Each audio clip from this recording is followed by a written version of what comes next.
was live earlier covering Nicholas Jordan Wachter. And then Carlos was also live, so came a longer one. Carlos, who's suing every black woman in America until his feelings feel better. I don't know. He has a new one up too. That he's just sue them all, sue everybody. Okay. The entire system corrupt and broken. We need a new everything, especially doctors and especially psychiatrists under doctors, right? I didn't know, even though I've met Dr. Taylor, I didn't know I met Dr. Taylor until she went viral for other reasons, much like my lawyer. That's not true. I got the lawyer, then the lawyer didn't go viral. Just a Amber Alert. I had already talked to the father on when I don't talk to basically anyone. And then we have the same lawyer who useless as fuck. Great, good to know. Basically works for MCFD, despite the fact that's literally their job is to work against MCFD. And he literally is like, well, that's hard though. So what I do is I get paid to be up their butt. You know, that's not what he said. No one said that, but yeah, that is basically. Lawyers are coworkers. They don't care about their clients, especially when not getting, he's getting paid, but not by me. Dr. Taylor, while I was live, while Carlos was live, I would note there that's like, oh my god, it is Dr. Taylor. She is the one on my paperwork. I pulled out my paperwork and literally Dr. Taylor certified Jubilee. And more than a coin flip. Now there's more than 2 psychiatrists in Vancouver. So the fact this one went viral for basically kidnapping someone and being named by the other doctor, the senior resident, whatever, that's a baby doc.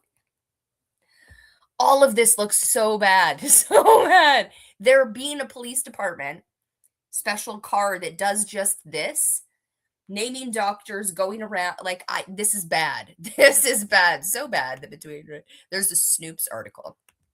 This came out on the 25th. That's it.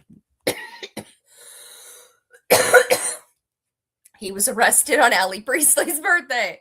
The day that it arrested, maybe the wrong word. No, it isn't. I cannot express how much. It's not the wrong word. He was certified from somebody seen. He put out paperwork they didn't like. He put out a meet and greet. Cops were there, right, to meet up at a cafe. Nothing illegal, right? As we're going to see in Snopes, just you're working for the Chinese government? Do you not see how that proves his point? Do you not? Okay. Is this Snopes? Are we on Snopes? I feel like we are. It's just not. It won't actually click on this.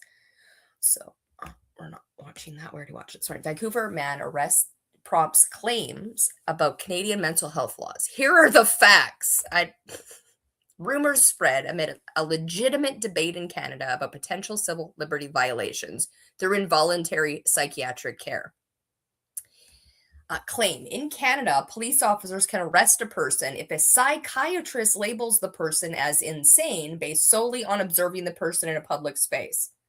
Okay, that's literally what happened, though. So, you know what I mean? Well, nuance. No, Dr. Taylor shouldn't be a doctor anymore. That she's in a cafe, not in your doctor's office, right? There shouldn't be this video for it to go viral. What's true? Okay, what's true? All Canadian jurisdictions have laws with varying criteria that essentially allow police to involuntarily admit people for psychiatric assessment and care if they are deemed a threat to themselves or other medical professionals, right? All police officers. Yep. They bring you in so a doctor can medically assess you, right? It's the police officer's decision to bring you into medical care, to get assessed by a doctor. Yeah. The special police officer unit that shows up with a doctor when you've already been certified without you ever, right? You met her briefly at a cafe. Literally, it's on his social media. I think I was like, could it have been my doctor, who's Dr. Taylor? Then we saw a woman who met him at a cafe, so I'm assuming that's Dr. Taylor. I don't remember meeting her. Her face doesn't look familiar. So I was like, couldn't be. Pulled up my paperwork. Oh, is Dr. Taylor. Um, she's the one. Met him at a cafe, put her literal medical, right? The Vancouver police in the video recording, right, are deferring to the doctor who's there, who's deferring basically to the other doctor after having met this person for 5 minutes. When you're brought in to Vancouver General Hospital by this police department, you are basically certified. You're basically right. Like, this isn't a other police officer bringing you in, and now a doctor is going to look at you. This is already happening, and nothing in that video or the paperwork showcase him being a danger, which is why this video is a danger to Dr. Taylor should be fired. Anyone who talks to people's family members without their permission, breaking all Hippocratic oath, should be fired. Anyone who realizes they have the power to lock people up and does it willy-nilly, like she does with her reputation. Yes, we went over her Rate MD, and most of them are from this, but not all of them. A lot of them are from this, where basically this is her reputation. Just dick slaps people with a psychiatrist cannot order the forced treatment of anyone by simply deeming them insane. The person must pose a risk to themselves or others. What, right? And meet additional criteria, which vary in each jurisdiction. Furthermore, the physician must go through a process outlined by this jurisdiction law. Is it in his absence 3 weeks ago? Because that's what happened. Furthermore, the physician must go through a process outlined by the jurisdiction law, which often involves more than simple observing a person in a public space. The claim originated from a video posted by a man who alleged, it's literally the video, right? Like, it's the video, and they're telling him to turn off the video. They're naming Dr. Taylor, and like the whole thing is like, yeah. Even a naked person in public being a crazy, being a threat, has to meet this criteria. That's why there's fucking criteria. When you just have to be a doctor with a fucking ego, right? Who doesn't have, that's the criteria. Like, if Dr. Taylor and the rest of the medical profession can't see that, that's literally why they need to be certified. They need to go through the psychiatric department and be there for 3 weeks. Why 3 weeks, Jubilee? To know what it's like. Not as the patients, the doctors and nurses shouldn't know you're a fake patient. Basically, the Rosenhan experiment. My mother's birthday. This claim originated from a video posted by a man who alleged the Vancouver police unlawfully arrested him under the British Columbia's Mental Health Act and involuntarily committed him to a psychiatric facility. The video came from the man shared a conspiracy theory written document claiming that China and the corrupt Canadian government were trying to turn Vancouver into a Chinese dictatorship police state. Do you see how a lot of the DSM-5 having, the FBI are following me, the blah, the blah, the blah. The fact he handed these out, tried to have a cafe, the police and Dr. Taylor just show up, and then certify him under the Mental Health Act after talking to his family he hasn't talked to in who knows how long. That's proving the fucking point. Who's paying you in China, bitch? What? In May 2026, a claim spread online that law enforcement officials in Canada can arrest people for mental health issues. This is written by ChatGPT Snopes. The allegation circulated on X and Facebook, often alongside a video of a man who filmed himself being pulled over by Vancouver mental health police. Here's how one popular post framed the claim. All right. This is utterly insane. I'm with them. I mean, if you don't think this is utterly insane, maybe you should have your medical license looked at. In Canada, a psychiatrist can just look at you in a public place, sitting on a bench or eating a sandwich or walking down the sidewalk, and they can certify you as being insane, and the police will arrest you and take you to a psychiatric evaluation. No rights, no law, no due process, no defense. The psych doctors are the ones who are insane, and the government authoritarians, of course. Authoritarians. And that's exactly what we just looked at. A biophysics grad who was just detained under BC's Mental Health Act, all based on a psychiatrist's opinion, which is literally their entire, right? All of it's their opinion. And then they base it on the next, they're like, no, I'm brand new. We're just going to crack. No, it's never brand new. Why are they in front of you, right? They didn't come in for an assessment. Someone else sent them in, some social worker, some cop, and you're taking that as part of, without understanding you're taking their word for it. And in this case, the cops don't have a word for it. They don't have a jurisdiction, right? They can't override a doctor and be like, guys, this is batshit crazy. We shouldn't be arresting people ever, but especially being recorded, right? Don't record us. How about just don't arrest people without trial? And you know what I mean? I mean, that's literally how arrest work, but under the Mental Health Act. No on-scene evaluation, no psych evaluation, no paperwork. May 25th. All right. We're going to go to TikTok where I made a video. Oh, wait. No, we're not. Not yet. Why now? This claim needs context. Different provinces in Canada have different laws for allowing involuntary psychiatric treatment with varying criteria, but they all boil down to requiring that the patient poses a risk to themselves or others. This is like, so then he must have been.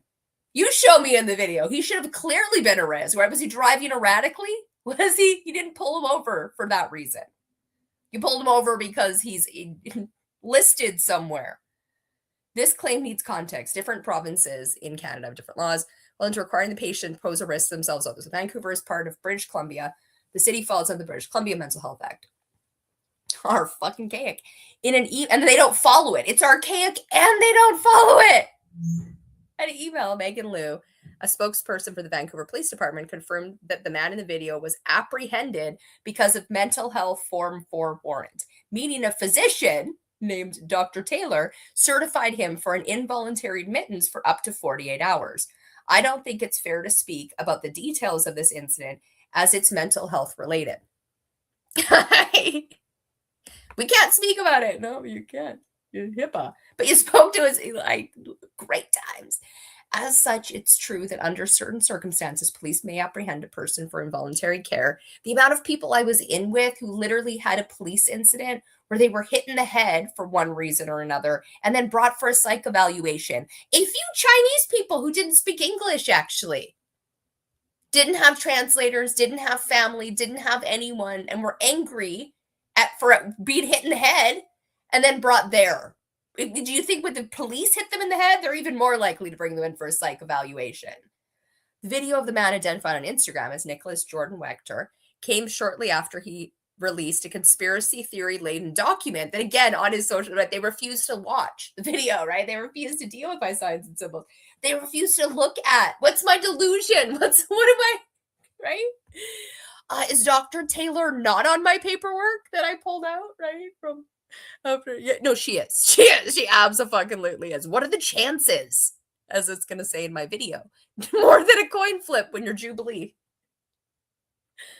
People with certain mental disorders, such as delusional disorder, may still appear calm and coherent outside of the delusion. Mental illnesses can also cause anasogadada, a condition where the patient cannot recognize that they have serious mental health issues. Like every doctor in Hollywood, I can't. Psychiatry is so fucking crazy. The amount they require people they've labeled as fucking crazy to pretend to not be crazy. And the doctors are the ones who are in fact crazy. You can't know someone's mind who doesn't want you to know their mind, and you've broken all trust in all doctor-patient relationships. British Columbia is considered the most regressive jurisdiction in Canada for mental health detention and involuntary psychiatric treatment of a 2017 report by one non-for-profit. That's when you follow it and they don't follow it. You wouldn't be here if you weren't in danger. According to a peer-reviewed research from 2025 on Canadian mental health laws, most jurisdictions in the county regard involuntary admissions as medical matters that are authorized by physicians, unlike in the United States, where forced hospitalization is considered a legal matter authorized by a court. Most Canadian jurisdictions also allow involuntary admission not just due to risk of bodily harm to one's self or others, but for risk of non-bodily harm like unemployment, eviction, loss of child custody, homelessness, and incarceration. Just like whack a fucking noodle. Because again, the opinion of a psychiatrist that you could be maybe in the future, maybe causing harm in one of these ways. You might be unemployed, being fucking crazy, being diagnosed with delusional disorder, especially when you don't have it. And it's just a caveat for everyone the psychiatrist wanted. Well, if we arrested you and put you in, hospital for 3 weeks, there must have been a reason. Therefore, we have to give you a diagnosis that is that reason. Do you see the circular logic? Do you, doctor? That's the case in British Columbia, where the criteria specifically admission to prevent mental and physical deterioration of the person's own protection or the protection of others. Currently posted the official guide to the mental health act. While the act does not define protection, this term includes more than a risk of bodily harm. My buddies in China, this is hurting their bottom line. Are you kidding me? Justin Trudeau and the fucking. All right, let's finish reading. Is there anything else here before we go over to TikTok? Physician's order is called a medical certificate, which provides authority for anyone, including ambulance personnel, police, or physician, believe it is safe relative to others to take the person to a designated facility. In order for a physician to issue a medical certificate, they must examine the patient and determine that the patient must examine, not have a cafe meeting, not right? Well, no, but I had to do that to get you here so we could. Yeah, you could break your whole Hippocratic oath, do harm, so you could pretend you're not doing harm. Do you see how maybe psychiatry is fucking broken? Is suffering from a mental disorder that seriously impairs the person's ability to react appropriately to his or her environment or to associate with others. That's literally all of you now. Just so we're clear, under this current world we live in, that's all of you. You're all impaired with the ability to, all of it. Requires psychiatric treatment in or through a designated facility, requires care, supervision, and control in or through a designated facility to prevent the person's substantial mental or physical deterioration or for the person's own protection or protection of others, and is not suitable as a voluntary patient. He's literally in it, right? Being like, I'll make an appointment. I'll come. And they're like, we don't trust you. Has he made an appointment and not showed up? I mean, maybe. But again, it's a 1 minute, 2 minute video that shows Dr. Taylor. This is why you don't do this, Dr. Taylor.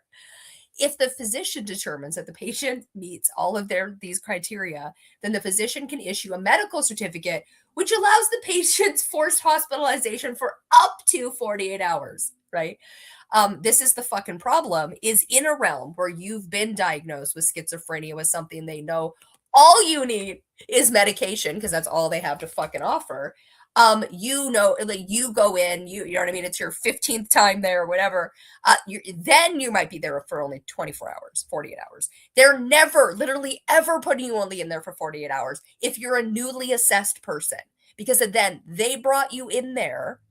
They are right there, unless it's a drug induced crazy pants. And then the drugs leave your system. And even then, I don't know if they know how to detect that they're giving you drugs and forcing them into you. The people in charge of locking people away for mental health don't have a fucking clue in a large way, because they're not on the edge of the brain. They've never been any of these things. They just went to school to learn about it in a book. And they're not listening to the literal people who are experiencing these things. They're the expert. I went to school. Who are certifying people because of a fucking cafe meeting, because they feel they're a danger to the Chinese government? Do you hear yourself? Can immediately take a person to a physician if they are likely to endanger themselves or others. Apparently procedure, blah, blah, blah. By order of a judge. If it's not possible for a person with an apparent mental order to receive a physician's examination or police to intervene, anyone can apply to a judge to have a person involuntarily admitted to a hospital if the person appears to meet the criteria for involuntary admission used by a physician. A judge could then issue a warrant to admit the person for a psychiatric assessment and treatment for up to 48 hours, which is not what was stated, right? Did not say a judge ordered it. It was a doctor. 3 weeks ago when you weren't here, right? Well, that doesn't sound sus at all. Okay, I've had enough reading. Let's go to TikTok and watch my video and that one. Take one step forward if your dad has ever taken you to school. We'll see. Oh, we might watch the Carlos one of sue, do more suing. Do you think that's helping your reputation? It's a choice. All right. Oh, no.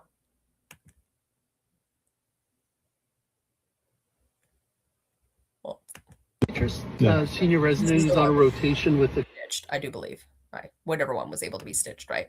Someone's taken off of all the ones on TikTok aren't him, right? The Instagram one is him. Or it also says, right, he's been locked away against his will, and no one will watch the video, no one will read the piece of paper. There's people I've seen on the piece of paper say this is crazy. Other people who are like, yeah, no, there's something here. This isn't right. These aren't quite the numbers. I wouldn't know how to assess a physicist. Neither does a fucking psychiatrist. They have numbers on a page. Crazy. Psychiatry is fucking lunatic. Like Freud, Rosenberg. What happened to me in the psychiatric hospital before, during, after this, that Dr. Taylor is the one on my paperwork. I cannot express how much. If you think that's normal, if you think, right, you don't know who the fuck Jubilee is, and you should.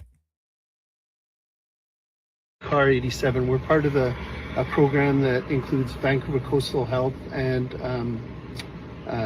the Vancouver Police. Okay? Mm-hmm. And what we do is we go to people when there's different reasons that come up. Every case is a little different, and we go to people to see them where they are, especially if there's been issues with trying to find them and talk to them. So in your case, I think, from what I understand from his Instagram, right, he posted something online for a meetup, and he showed up, and there's people who look like not undercover. They look like police officers, right? He's like, does this look like something you would want as an intervention for somebody in a mental health crisis? People they don't know, right? Like, that's fucking crazy. That's crazy. Who ordered you to do that? Police and medical professionals. Then meet him at the cafe, which a bit is recorded. And then she feels to take it onto her shoulders, right? To certify him, to seek out his family, talk to them, and certify him. If that's a normal Thursday, if that's just normally what you do, the whole medical, and it's falling on Dr. Taylor and she's the scapegoat. If this is your little ego trip, right? Either way, Dr. Taylor's been named and she's in my paperwork as the doctor. You were certified under the Mental Health Act just, I don't know how long ago, but like maybe 3 weeks ago or 4 weeks ago. Were you aware of that? Dr. Taylor saw you in a cafe. She didn't certify you. I think you filmed part of it. And then she spoke with your family, got some more information, and, you're going to have to turn that off. So just one sec. Yeah. What the officer just told me is that, you and I can set up a meeting and we can chat then. So why don't we do that, okay?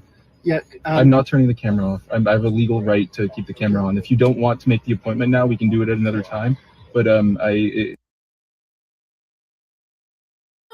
I'm not turning the camera off. If you can't make that appointment right now on camera, we could make this appointment later. And the cop basically being like, no, you're coming. Wow. Did you take notes, everyone here, to how to fuck over the Vancouver Police Department and all of mental health all in one video? Like it was scripted. Like I fucking, like, do you know how bad this looks for Vancouver and mental health? There's a reason this went viral and is going to keep going viral. The more Snopes, the more all of it, right? What the fuck is with this dystopian nightmare? This man does not appear crazy besides maybe the stuff in the back seat, right? He is a physicist. All of the... Dr. Taylor. you know, that's what the officer just asked that we do. So why don't we do that? So I'm going to certify you under the Mental Health Act. We're going to bring you to hospital, do testing on you, and you're going to talk to a psychiatrist in a controlled environment because we don't believe that you're going to attend an appointment. I won't attend. I've never been given a chance to attend an appointment. So he's certified. I've never been given a chance to attend an appointment. What is going on? I was never given a psych eval or nothing. He just looked at me and said, "You're certified." Yeah. Okay. So I don't know why, but it's up to the doctor. So if you. But no, he didn't even. The doctor. You guys like. What am I gonna do? He's a doctor, a baby doctor, a literal resident, right? Who's basing it on Christine Taylor having sectioned him.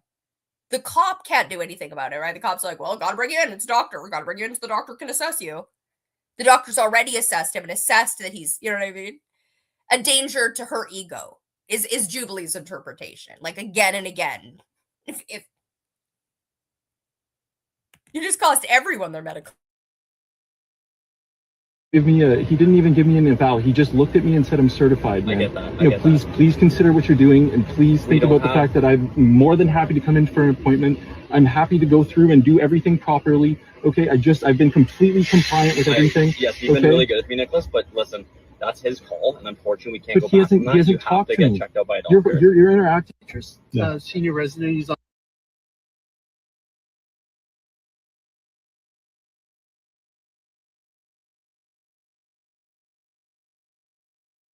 Aware of that? Dr. Taylor saw you in a cafe. She didn't certify you. I think you filmed part. This man was taken in against his will by the Vancouver police, a special Vancouver Police Department with another doctor. This doctor certified him after meeting him at a cafe, not any kind of medical appointment. And fun, because we were covering that yesterday and I had her full name. We were looking at the right MDs and how that doctor not having social media literacy and that video looking so horrible on the Vancouver mental health department and police department. Dr. Taylor is the doctor on my paperwork that certified me May 10th, 2024 and got me diagnosed with delusional disorder. Don't know who actually put that on the paperwork. That she's the one, though, when talking to Graham, who talked to Allie Priestley, who put me in. And then the next doctor, right, just goes with what that doctor says. This is why we need a whole new system. But what are the chances? What are the odds that the doctor who's going to be going viral for horrific doctoring, i.e. non-doctoring, is also the doctor that I don't remember meeting, right? Don't remember, just some random doctor along my medical. She'll be remembered, I'm sure, by Nicholas. And now will be remembered by me. What are the chances when you're the Jubilee? More than a coin flip. There's more than 2 psychiatrists in Vancouver. What are the chances, Dr. Taylor? Aware of that, Dr. We're going to my reposts because there's a few we need to cover. One of which is maybe Milli Vanilli. Did I repost it? Hope I did. Reposts. No. Okay, we're gonna have to.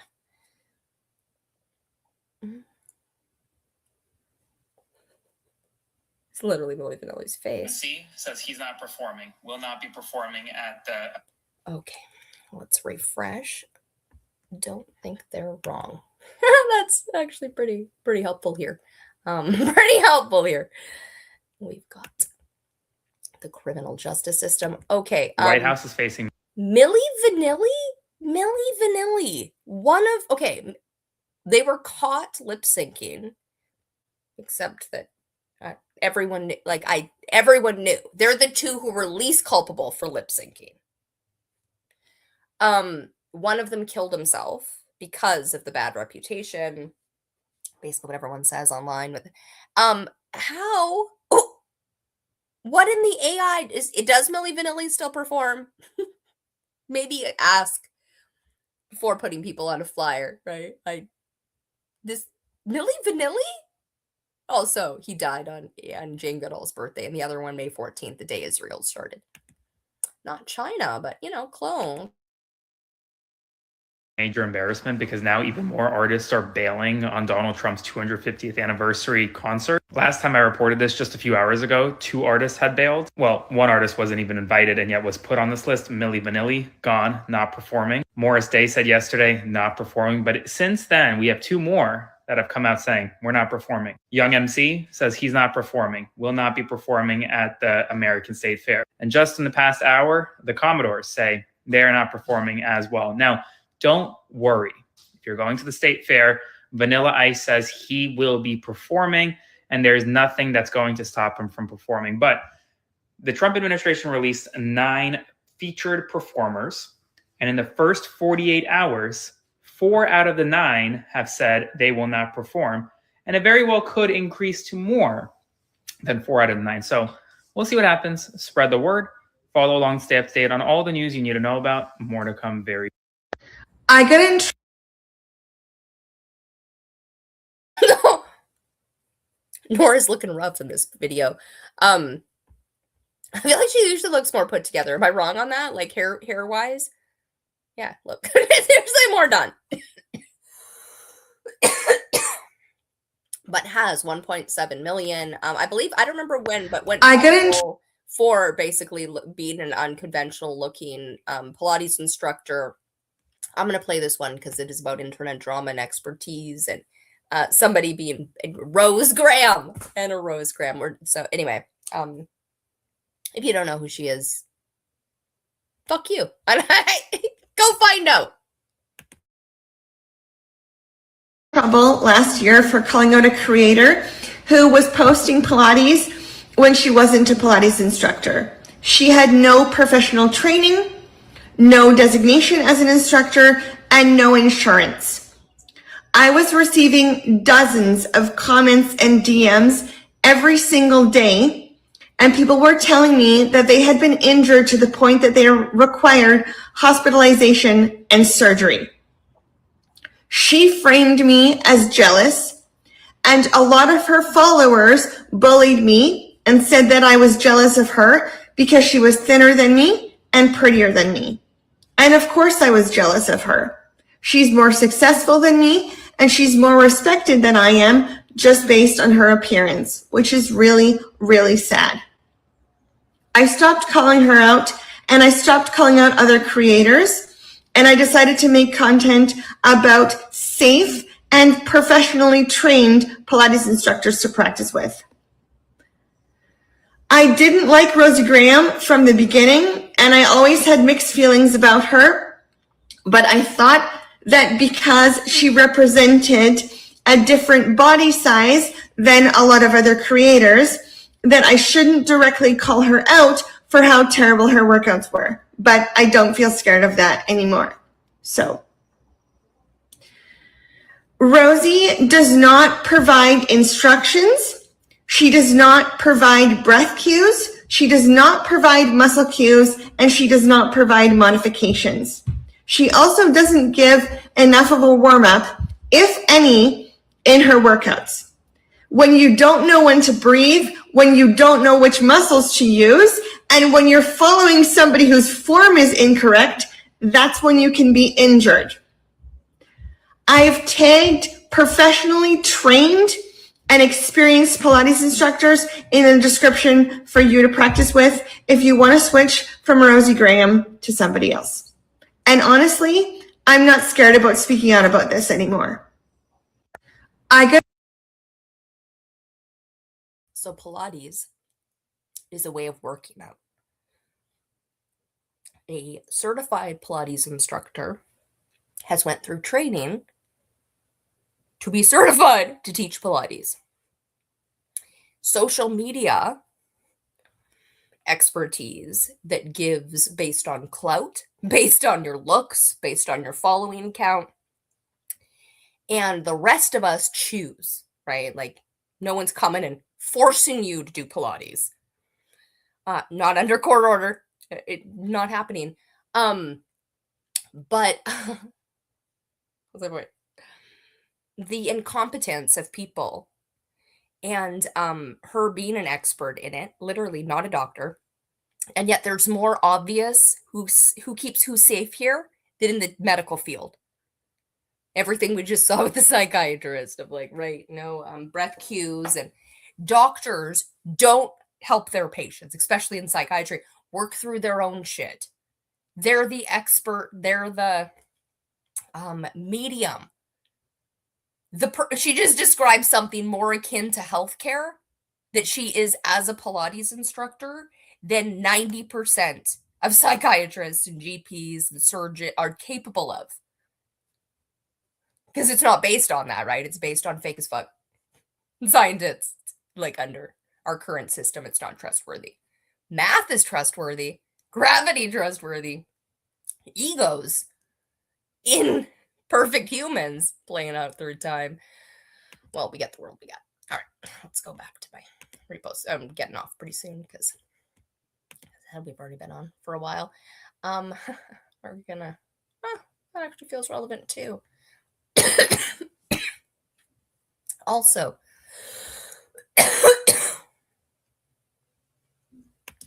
should I grab my check out this, right? This view. Again, Yes, it doesn't ma'am. really matter what happened before. This is horrible look on this officer who is, I believe, fired, right?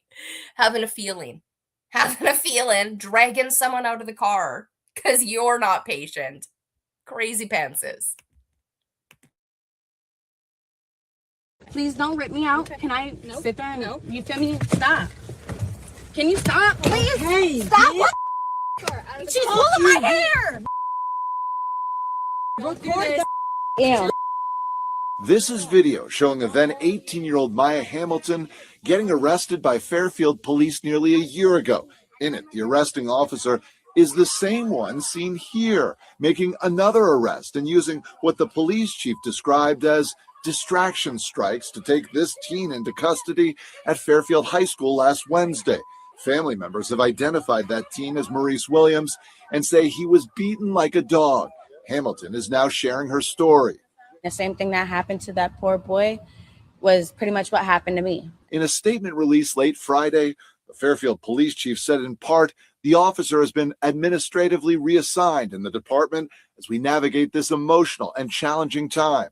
Hamilton, whose case is pending, was distraught when we spoke with her and at one point fought off tears. I was like, that's the same officer, like the same male cop that was there. Yeah, he didn't want no parts of it, but it's the fact of there's multiple of y'all that was. There's multiple of y'all. Didn't stand in and be like, wow, are you ever having a bad day, officer bitch, right? We know what's going on. Your kid's not sleeping at night. Your husband's out sleeping around. Who knows? They don't, though, right? They do the opposite. They back her up. Code blue, right? Your coworkers, who we are as humans, makes us bad cops. Like, I cannot express how much makes us bad doctors, especially psychiatrists. When who and where we do and don't step in. Well, that would hurt my coworkers' feelings, and then I wouldn't get invited to their party, and I really like their party. So I'm afraid you're gonna need to stay put in a hospital. Like, the ridiculousness of the world we live in. Someone come grow the fuck up. Involved in everything, and it's not okay. That should have never happened. She asked me for registration and insurance, which I was looking for, and I obviously was trying to grab, and then she proceeded to reach into my car, and that's when everything proceeded, and she ripped me out of the vehicle by my hair. This is a pattern of aggression. This is a pattern of excessive force. This is a pattern that Fairfield PD is allowing to have happen in this community. Right? It's a pattern. It's a pattern, Dr. Taylor, right? Could have been a one-off if it was just that video. And you weren't on my paperwork, creator not out looking up for your benefit. Rate MD, before the internet trolls got a hold of it, not a valued. In fact, I feel like there was a paid bot, possibly her herself. Like there was one that was ridiculously over the top and done in the last few days. Not a great, and so many psychiatrists. They're like, well, yeah, when you certify people against their will, you don't get very popular. Crazy that, right? Because you would imagine if you dragged people off the street where they were struggling and a danger to themselves and others and brought them in and now they're still alive, they'd be grateful after they've left their mental health crisis that you helped them out of. Oh, you didn't. You actually dragged them in, incarcerated them, didn't listen to a fucking word they said, and increased trauma, all of it. Refused to hear how you're the fucking problem. I didn't know your name before yesterday. We've met. Crazy pantses. The police report describes that Hamilton had been pulled over here for speeding and failing to yield to emergency lights. Can I sit there? No. You feel me? Stop. Can you stop, please? Hey, stop. What? Barry Axios is a community advocate with Voice of the Youth. What would you like to see happen? She needs to be fired. She should have never been able to continue to be a police officer. They call you guys peace officers to bring peace, not to sit there and cause commotion and cause more problems than there already was. As of this broadcast, police have not responded to our questions about Hamilton's case. Should I grab my out of the vehicle? Yes, ma'am. Okay. Please don't rip me out. Can I sit?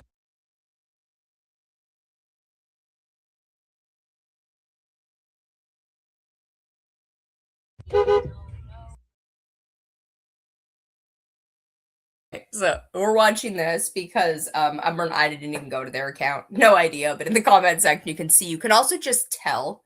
Like there's something about this video where I'm like, this is one of those videos, isn't it? There's a child in this video. I'm not for weaponizing CPS. I'm not for, but there's a child in this video. As everyone's like, don't have this. If it's real, don't have this conversation in front of your child. If it's fake as fuck, that's like so much worse. Like, it's like, what the fuck are you doing?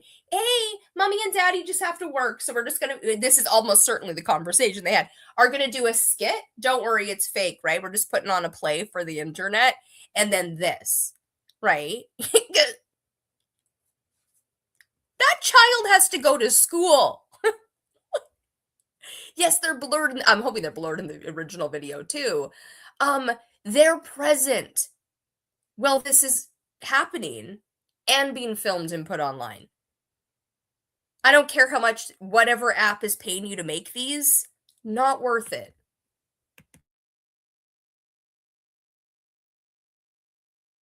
Excited about your surprise? Yeah. Yeah? Me too. Oh, hey, I know her. Huh? Yeah, I went to nursing school with her. Really? Yeah. Have you ever been in this neighborhood? Yeah. Why? I've never been here. Yeah, what is it? Small town. Yeah. It's just... It's Millie, the other Millie, the one who's still alive, his birthday. The day Israel was born, as I already mentioned, because, you know what I mean? Final days, ketamine and last injection. Sorry, Matthew Perry. Fuck Bill Gates, pop up. Right over there. There's nice houses over here. Yeah. I was actually looking at, there's a house for sale on Juliana Street. Really? Yeah. Have you been over there? Yeah, it's nice. Yeah. Do you know anybody that lives on that street? Really? Oh, what is this? Wow. You haven't been going there a couple nights a week, couple nights this week? I'll take you right to the house that you've been going to. What have you been doing there? Chloe, by any chance? You shooting me that? Yeah, you 100% you're getting out. Fuck, I'm not. Yes, you are. No, I'm not. Yes, you are. This is not an option. It's happening. She's home, so go on in.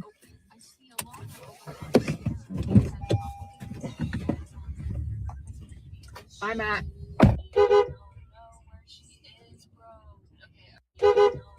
Excited about your... I Carlos and Chris, and Chris being laid off, hopefully fired for what he did to Rebecca and his shenanigans online. He's bad human who's looking for a like a crazy ridiculous government job or contractor job that isn't available.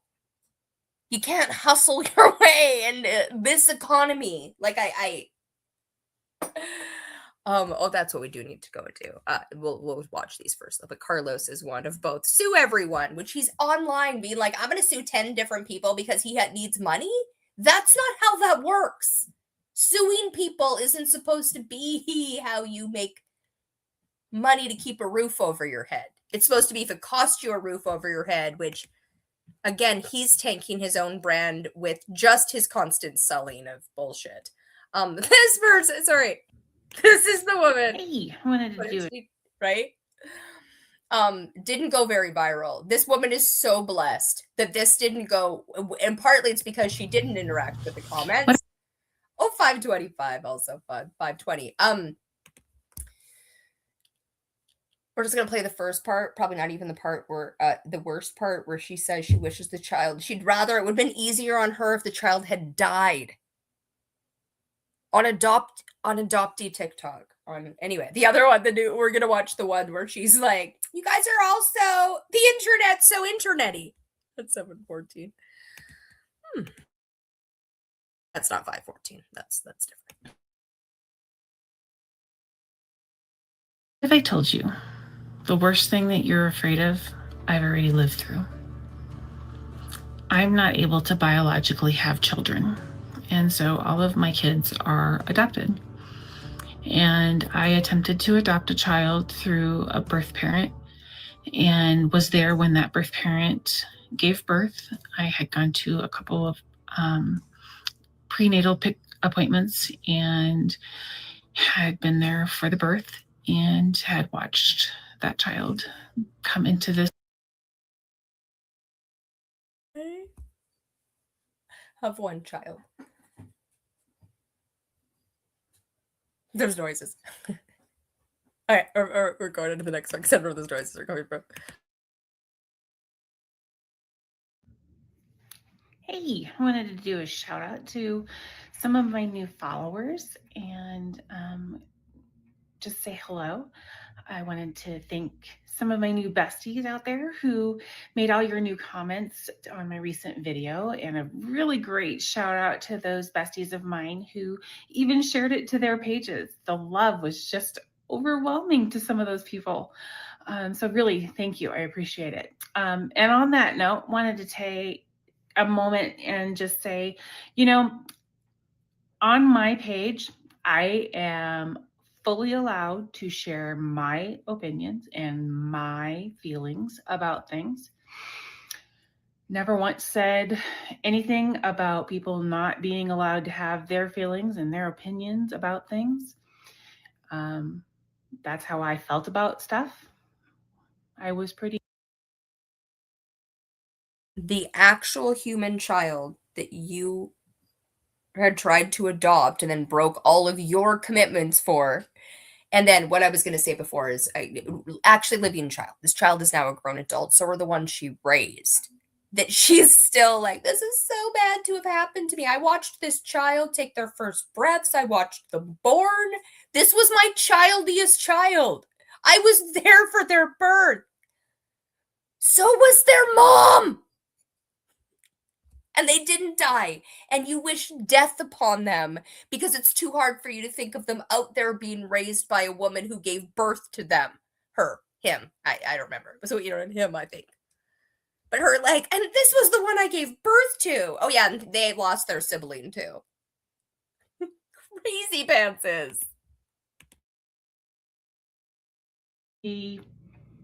Upset about those things at that moment. So just want to let you know that that's what I do on my page. Thanks. I really appreciate that. But just so you know, I come from a time where we were encouraged to think for ourselves and we were encouraged to have mutual respect for other people. Again, wishing a baby's dead so that the other person doesn't have them instead and you don't have it's not. It's literally, are you fucking kidding me? We had respect? You fucking cunt. Like, what are you talking about? In my day, we were allowed to get on the internet and say we wanted dead babies and no one said a thing. In your day on the internet. Okay. That's what I'm going to go ahead and encourage here on my TikTok page. So I know that this is a new concept for a lot of people because, in most recent years, a lot of people have been encouraged to go ahead and assimilate and think alike as everybody does. I'm not going to do that here. Hate to disappoint you. But also wanted to give a shout out to those besties of mine that are trying their hardest to hurt my feelings. Not going to work. The woman who was my memory. Forgot to watch this. The woman who was, I'm guessing you mean your mother? Because your mother hurt you. Again, you wish death upon a child. You still are like, what's wrong with that? 2 decades later? You still would rather this child. And you recorded it and you put it up online and you think the internet's the problem. And it almost always is. And it's not here. Here it got it right. What? Like, sometimes you don't need adoptee TikTok to point out how fucking crazy adoption is. This is one of those times. You'd rather a baby be dead. We're all allowed to have our opinions. I come from a time where, like, you wanted a living baby, I want a dead baby. To each their own. No. Nope, especially when the child is living and now a grown-ass adult, possibly with children of their own. You're a fake as fuck grandma. You know what I mean? Aw. supposed to be my biggest fan? Yep. She has hated me my entire life. You can go ahead and have those thoughts about it that all you want. But if I So is mine, and yet, you know what I mean? And she wouldn't say that. No one, but like, right, no, her entire generation, all of the boomers, the reason they don't want to be grandparents, or they never wanted to be parents. Like, right, no, our generation and our children, like, yeah, that looks hard. No, thank you. Nope. Why don't we make something we actually want to do for our boys and our girls, both in childhood and adulthood? What does parenting look like when it's not this fake as fuck? Like, it's not the adoption industry. Buy a picture perfect family. Buy it. It's fake. You want a literal perfect copy of a human in your picture of fantasy that no child can live up to, even if you magically were able to get pregnant and give birth. No child can live up to delusion of, right? Like, they're gonna play sports and they're gonna. The amount that children of infertility, both in the IVF and industry, people pay a ridiculous amount of money to have a baby and then hold that over the baby's head. Like, you were so expensive. You made choices? Versus Carlos yesterday on live talking about how people should have to pass a course before getting pregnant. Biology decides. You can get pregnant. You can have a low IQ and get pregnant. You can be unmarried and get pregnant. You can be barely into menses and get pregnant. Like, take it up with God. We need to deal with who we are as a species, which is we can and do get pregnant in our teen years. And the white Christian adults who are just uber into adoption, needing to be able to buy babies, buy their version of a future, run a fucking muck. Our mental health, fake as fuck. Police force, all of it. We're gonna need anyone to join so we can create something real for everyone. In my day, have survived that woman hating me my entire life, along with several other people, I can handle your best attempts at mean girl. So, go ahead. I love the Mean Girl references, right? How much do you think, right, that Mean Girls, the movie, like the circular? Same with Matrix, Truman Show. There's a few of them that are more mental health crisis related, but like there's literally a DSM, like I don't know if it's in the DSM-5, but a diagnosis of Truman Show disorder. Right? Like that was not there before the Truman Show because there was no wording for it, right? But there's literally in the media things like that, right? Being watched on through the mirror on whatever. Stranger Than no, I don't remember. Ripley's Bleed into something. One of the ones that's the and I can't remember that word. The anthem ones. That's not the right word because that's like what nations have. Where it's each episode is a completely different story and stands alone, like Black Mirror. Those. Another side note, I have low vision. Most of the time I can't even read it. So yeah, you go ahead and give it your best shot. All right. The rest of you, can't wait to see you. Talk to you later. Bye now. Did she also say she had single-sided deafness? Because I thought she did, but maybe it was maybe it was somebody else. What if she let God? What if she let God? Hey, I wanted to do a shout. You get Jubilee. It's a fun. You guys don't like it. All right. Buying up farmland in Canada, BC, the billionaires, important. All of the rapists that she's talked to over all of the years where she's talked to rapists, what they have had in common is that they all agree they themselves did not rape, right? Despite the fact they were held responsible for the one crime that so very few people are tried and held responsible for, and yet so few people also in they don't know what to not say because they don't know, literally, we're not teaching our little boys not to rape, not to gang rape, not to. Instead, this is human nature. The no, couldn't have, no, the cops, the lawyers, the judges, all of it, designed to victimize victims instead of put criminals behind bars. Stopping the rape? No, that's not. Billionaires, these feel tied together, raping our Mother Earth, buying her up, sectioning her off, and actual people who have thoughts of hurting themselves get there. Even more fun.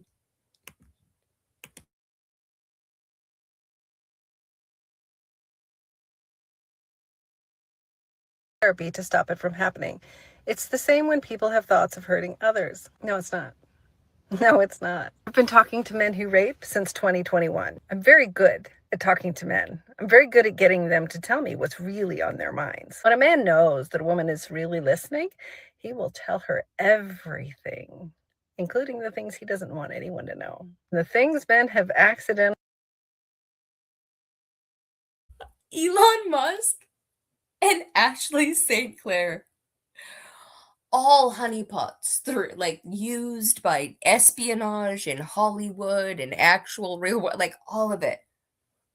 Right, if you just listen, they'll just talk and give you the nuclear codes and talk and tell you their dark fantasies and their mommy issues and talk. Like you could blackmail them with it. Like you could run the world on this blackmail.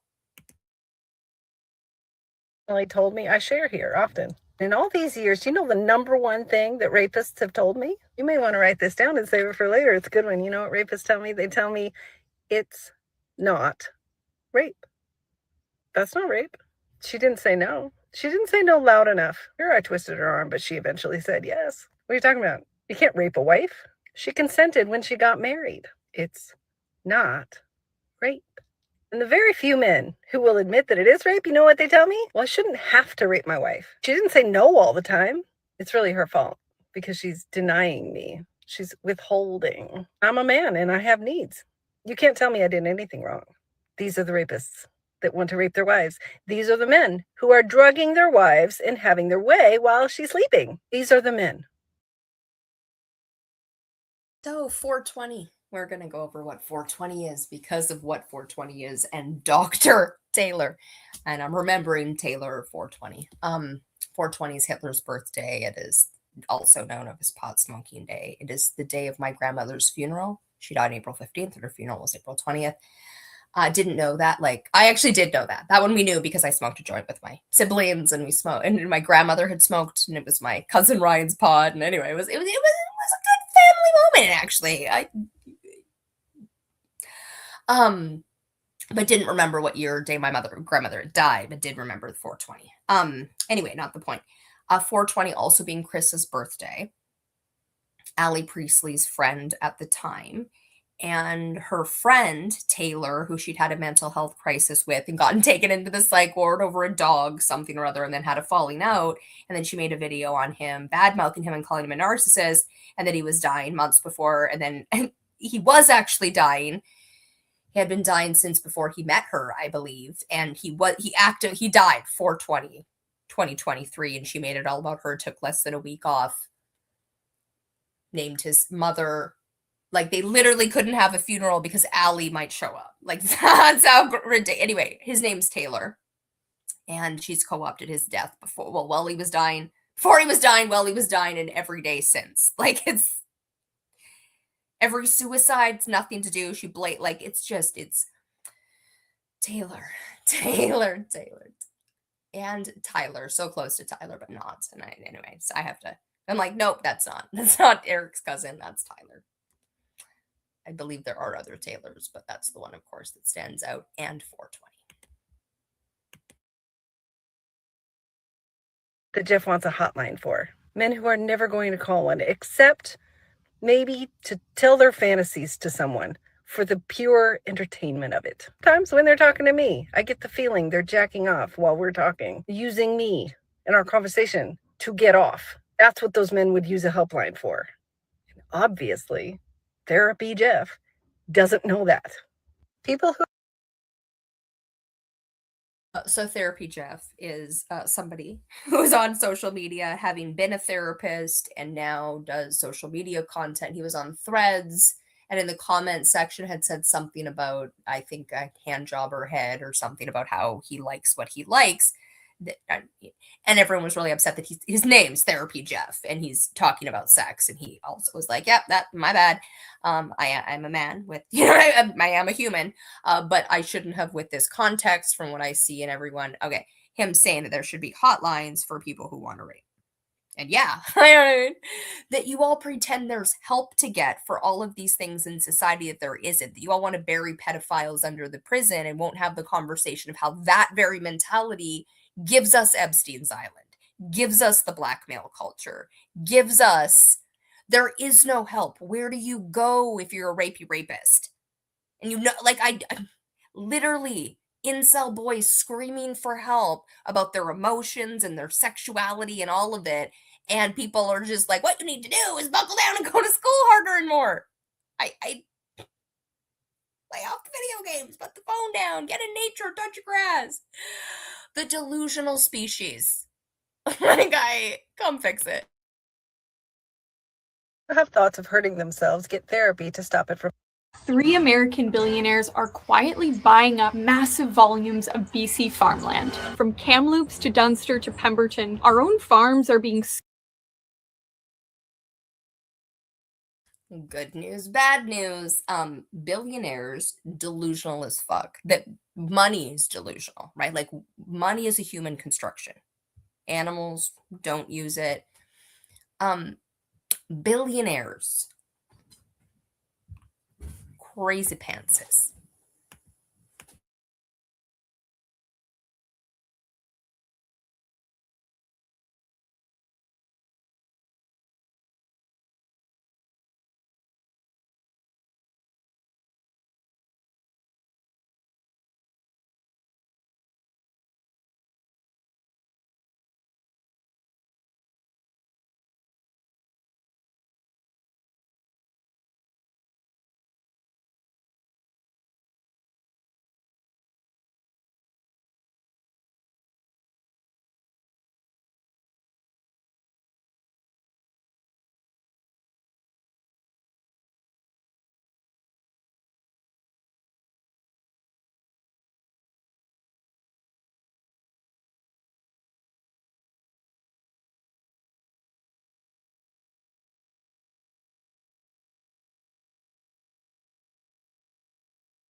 Random moments. All right.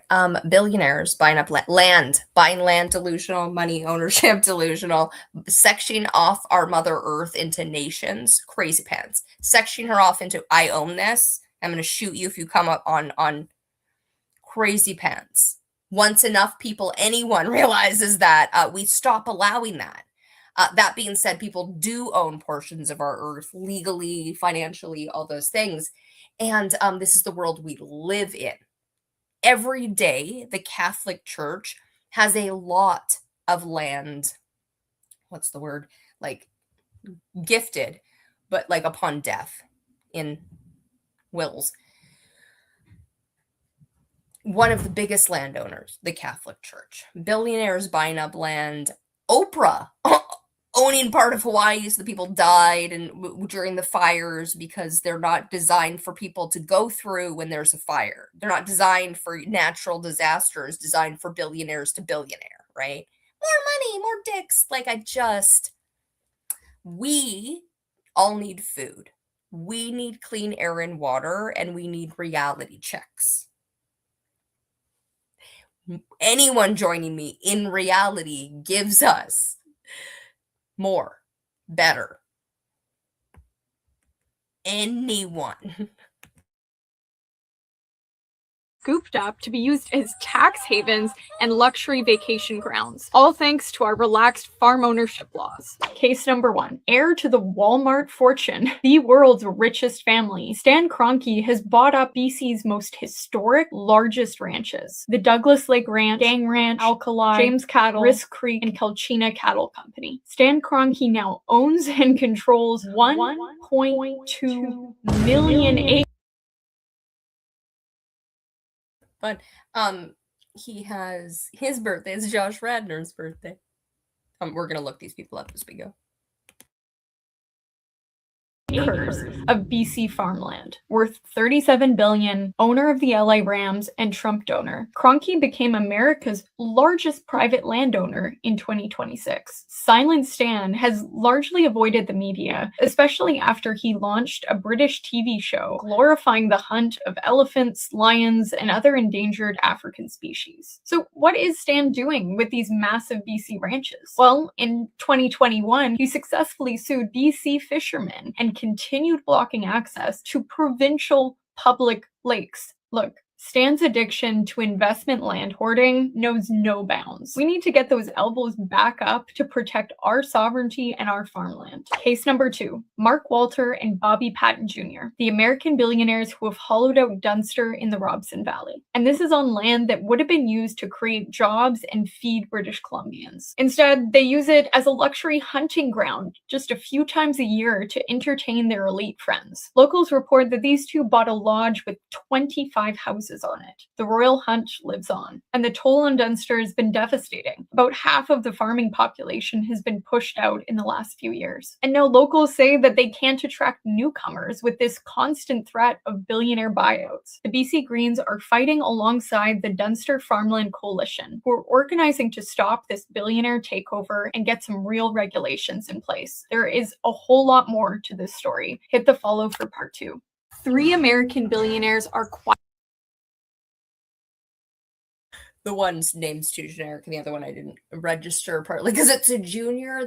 She said American, right? She said these are 3 American billionaires, which means it can't be this guy. But are we done? No, we have self Carlos. Let's go back. Pattison. I put Pattison billionaire. Jim Pattison, who owns all of the food stores. October 1st is his birthday. He's still alive. Nearly 12 billion. 11.9 billion is his estimated worth. All right. I do believe, yeah, the fake one, the comp beans taken out. Men don't think they rape. Okay, Carlos.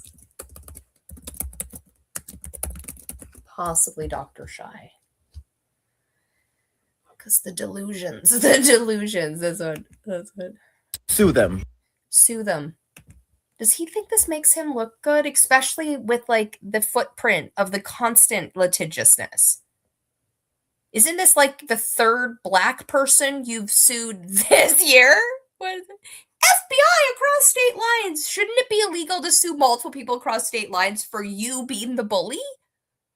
And judges silencing, like, the amount that judge basically took what Leonora Driggs said. It was like, and then Carlos walked us through. He's like, well, she doesn't have a lawyer, so she doesn't know. She basically just agreed that everything from the horrible court case from January 23rd was just brought forward because he doesn't have time to try a new case.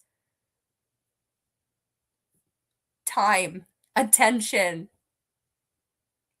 judges, Carlos and his cult. I live streaming 2 days in a row, maybe today too. Oh wait, no, sorry. It's evening. It's evening. He was live streaming today and yesterday, so maybe tomorrow too on the 29th.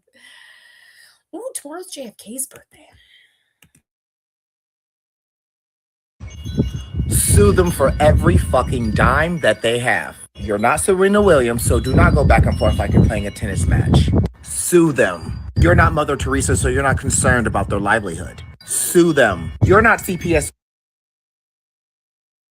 Mother Teresa that people invoke as a saintly, right? And then Jubilees and so many other people have to point out that bitch was horrible. Horrible. Took in so much money pretending she was helping people, and no pain medication because makes you closer to God. And then when that bitch was in pain, all the pain medication. Mother Teresa, most well-known Catholic nun and horrific human being, will be remembered as a horrific human being because she's like, right, that's her legacy. All the good she does, outsourced by her need to be a giant doctor bitch. Not giving people pain medication, thought she knew better, closer to God, and then, oh, I'm in pain. This doesn't feel good. No, it wouldn't, would it?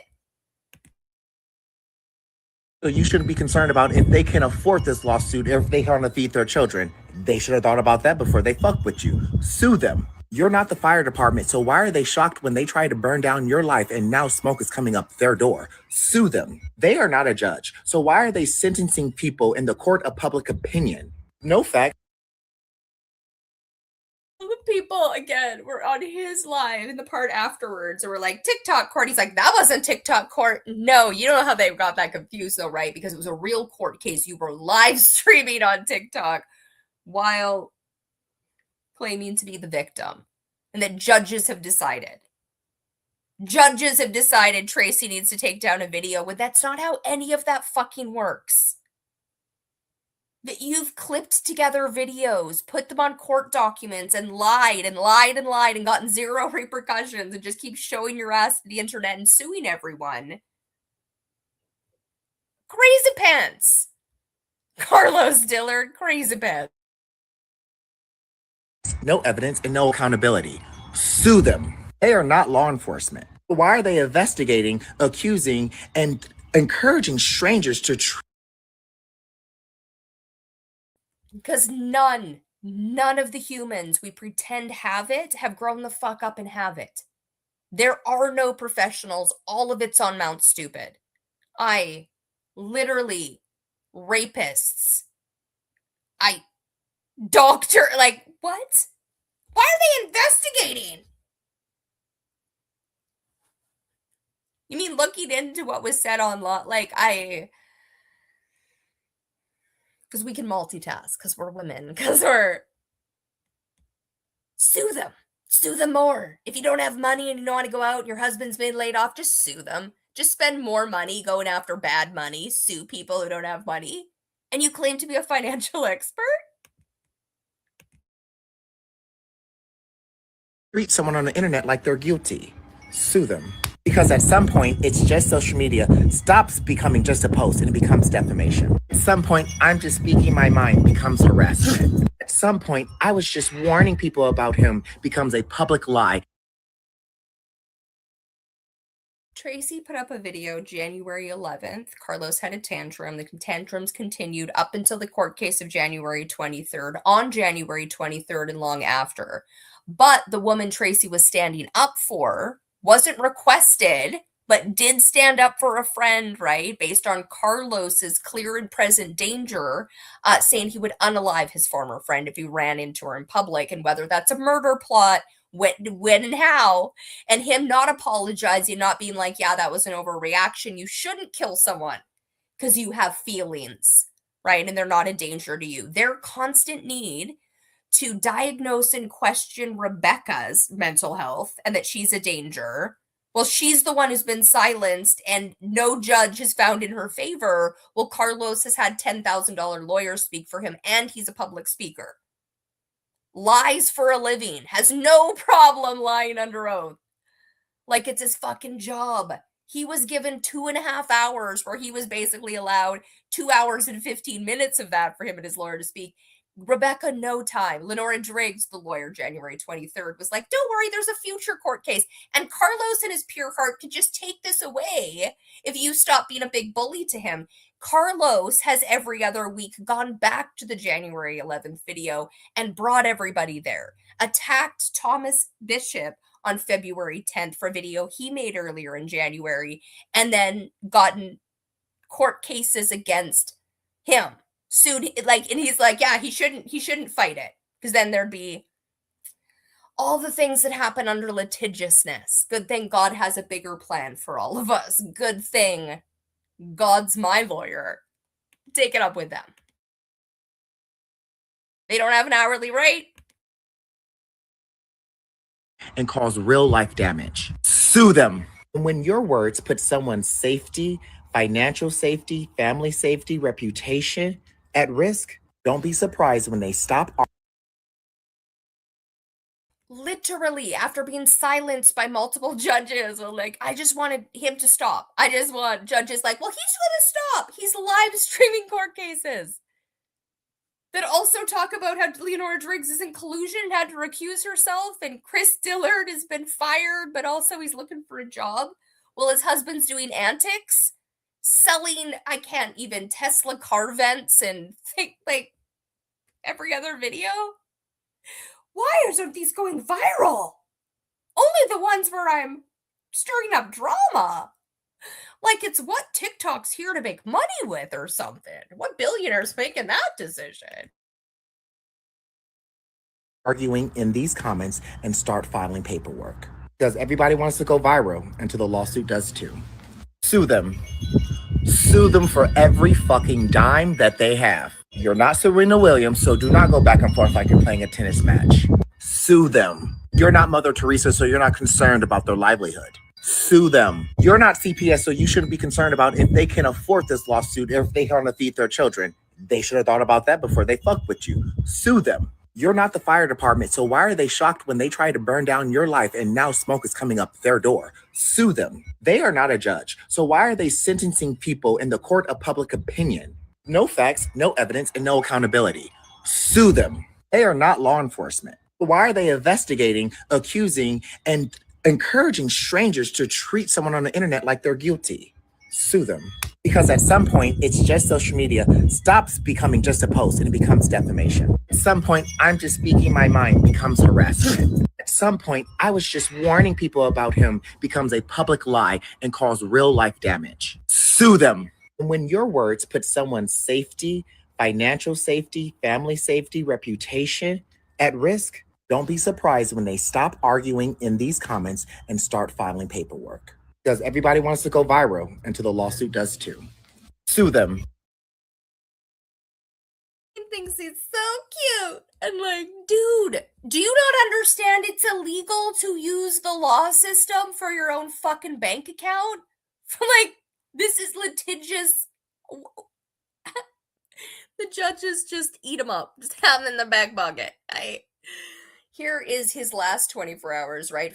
Get ready with me while I file a lawsuit and overly edit a video with lots of sound.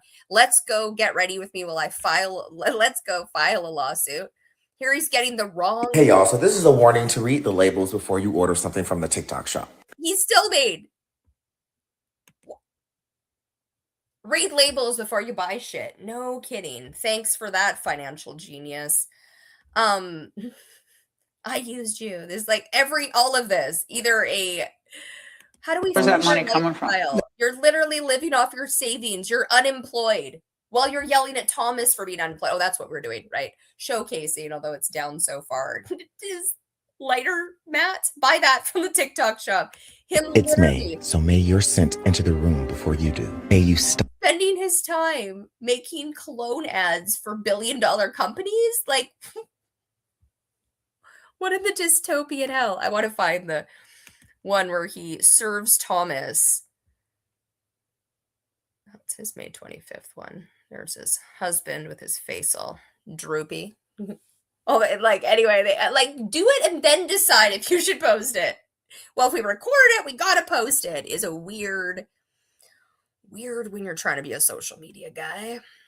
Every restaurant, every bath has to be put up, and then it's like, they're stalking me. How do they know when I'm bathing? Because you post about it? I imagine worrying about me when this is what I'm doing. Bathing? Where is it even on this one? I think it is. This is not the one he goes live on. This is the one he definitely advertises. Oh, dear God. Tesla. There he is, Eden. Oh, there's the roommate who was the court reporter on January 23rd. And then he started shenanigans on that birthday. Oh, it's right before this, because it's right before he flew to Georgia. Gets him served with papers saying he's a danger. Here he's attacking his friend. Also, black dudes pay me to call them the N-word dummy. It's an interesting one. His hairstylist, there he is. He, again, from the January 11th one, right? So by now, I'm sure you've all. This is March 16th. He's already been going at it with Thomas, right? Again, Tracy has videos up till January 23rd. One past then where she's like, I hope this is the last video. Maybe there's one more other than that. There was one, Olivia Benson, that's been taken down, who's an adoptee on TikTok, not Mariska.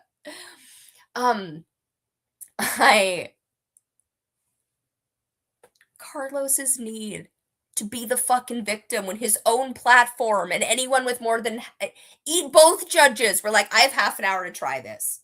So Rebecca, you have a choice. You can accept everything that was said by Leonora up Carlos's butt Driggs, or, right, in which case, like, basically you don't have a choice. I'm not going to hear you, or we're going to have to let Carlos have another 3 hours to get up my butt call. Like, both of them condescending as fuck to Rebecca. And how do I know this? Because Carlos has live streamed these court cases. Well, I don't have a gag order. Nope, they're claiming everyone else is in middle school. Leonora Driggs and this other doctor, this other judge are both, you guys are really immature. You guys are really, Carlos, I know, I'm just here suing people like it's his way to make money. Suing poor black people who don't have money? Well, you're claiming to be a child advocate. And again, he's like, I don't have to be CPS. I can burn your house down. I'm good. My husband doesn't have to worry about looking for a job. We're just going to make you all liable for me ruining my reputation. You want to sell books? You're self-published. Success!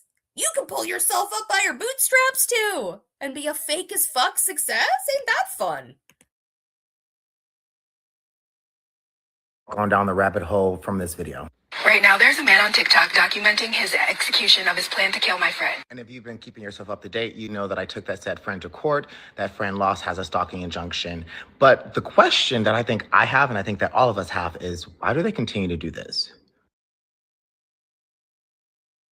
Keep a video up from January 11th. It's still pinned again. And we're going to see from Dr. Shy, her going the entomology nerd, talking about, I'm going to say the N word, wrong word, Jubilee, the R word, and her entire fucking tantrum while her mother's dying. Maybe she needs a tantrum while her mother's dying, but like both making, like, how dare you while my mother's dying, and how dare he move on and not address the R word, right? Because that's not his content. You're not owed what you think you're owed online. And Carlos's cult, adopting TikTok, what it is, what it isn't, what he is and what he isn't. They're all in a cult. We're not. Good thing we're not. Just them. As you're literally in a little echo chamber, having a little cult meeting online live, planning out your evil mission to sue everybody and giving the whole plot and the judge's ass and all of it. She had to recuse herself? Hey, Carlos, stop live streaming court cases. Not because he's not legally allowed to, but because it's a stupid, stupid delusional move. When you want to have food and rent next month and the month after and the month after, continually. You know what I mean? It's stupid to do.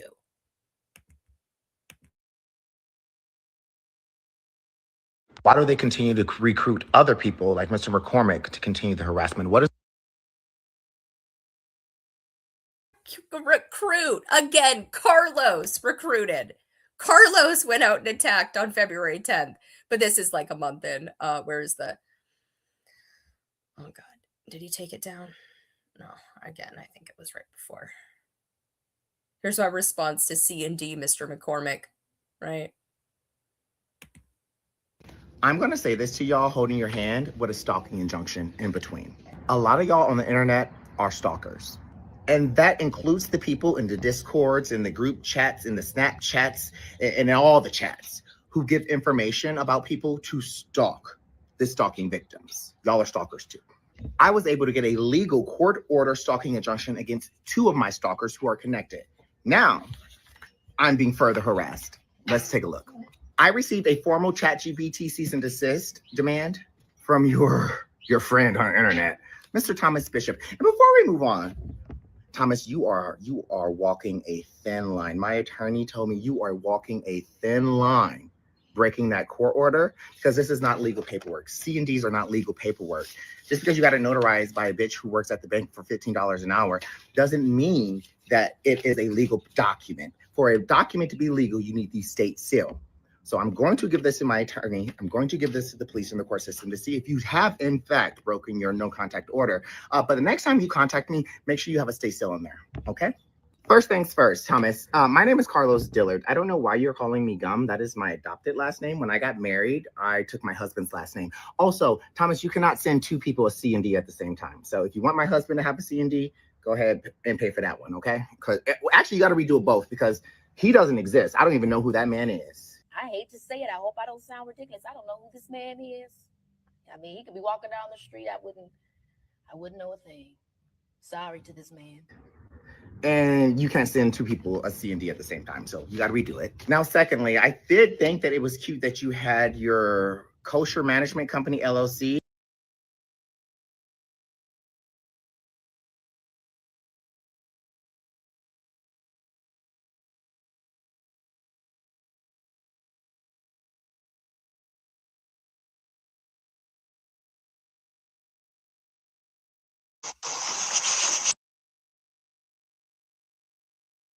This whole video, mirrors within mirrors of Black Mirror hell, right? He has a video of Thomas getting served. He puts it in a video, pays for it to go viral, claiming this man's a danger to a judge by using this video, by using this paperwork where he's claiming it. It's circular fucking logic. He's claiming Rebecca and Thomas are in cahoots together, when his own video showcased the exact fucking opposite. Carlos went out and drugged Thomas into all of his online drama for having made a video not related to Tracy, not related to Rebecca, back before January 11th, I believe. And Carlos, I'm a victim. These people have been gang stalking me for years before they even met.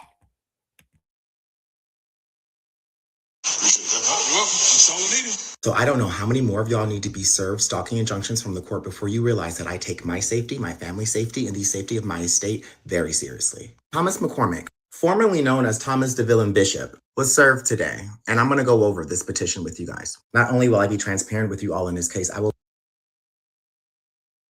going to go over the petition like I'm a judge, like a judge decided this, like it's not legal paperwork where you're expected to not fucking lie, and you're lying in it.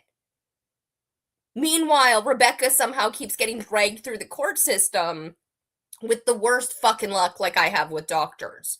Like, just judge after judge is just like, yeah, so do you just agree that you're guilty of everything Carlos says that you're guilty of, and that you're just a danger and you're obsessed with him and he's just a sweet little boy who just out here trying to do good, saving children, and you're trying to stop him? Like, why? He's a menace. Be sharing my petition and also sharing the evidence that I gave to the courts. So let's get started. Take a screenshot of this if you would like to read it yourself. I have redacted the sensitive information for both parties, but I will read it as well. I want to make sure every person reads paperwork, clips it together where he says the judge's name, and in a 4-hour live also says other things. He's clipped it together to make it sound like he's what, gonna kidnap the judge and replace her heart with ice? Like, how the fuck did you get somebody in another state to have cops show up and serve them for a stitched together video where you're claiming you're so scared, but you're live every 5 minutes claiming you're scared and yelling at these people and saying they need to get help? They're obsessed with you. Why do they keep going? knows how much of a piece of shit you are.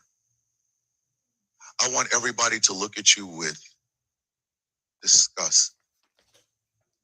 I want Chris to be unemployed, and I will find his job. He got his wish. You know what I mean? Oh. If you think it's going to be easy to find employment when Chris Dillard is known of as a fucking problem and keeps on being a problem, right? Fuck them kids. There's a reason the Epstein, the blackmail, all of that, full of people pretending they love and care about children and really fuck them kids. The only children matter. Only children. And your amount of centering your childhood while harming actual children and their families and housing and mothers. Crazy pants, Carlos. Crazy pants.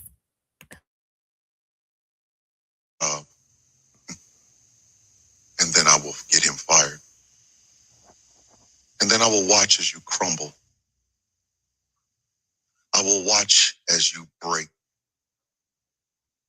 You should have kept my fucking wife's name out of your mouth, Carl. He then states, this has gone past social media. This is personal. He also stated that it is his mission to take my soul from this planet and watch my husband suffer because of what I did to his friend with cancer, Rebecca Mons, my current stalker. Right? I don't know if I've ever heard come out of Thomas' mouth that Rebecca and him are friends. Like, now even. Have they even ever had a conversation now? They must have by now with the same... Like, I fucking can't. Carlos puts all these people, colludes, does all this shit on live public view, giving all of this. And because there's zero social media literacy, and he has money that he doesn't have, that he's spending Chris's money and their nest egg and going to sue more people to replenish it so he can sue more people to replenish it. So they can keep going on vacation and restaurants to sue people. Buy his book. He's going to coach you on how to make money when he doesn't make money. He's just an MLM of lies. This is a fucking Black Mirror episode. This actually showcases real legal repercussions that happened on Thomas. And fuck all ever happens to Carlos. He's like, I have so much luck. All this luck showcases I'm allowed to be a giant bully. Just sue everyone. Oh, we have money. None of these people do. Are you begging for a lawsuit? Begging for it.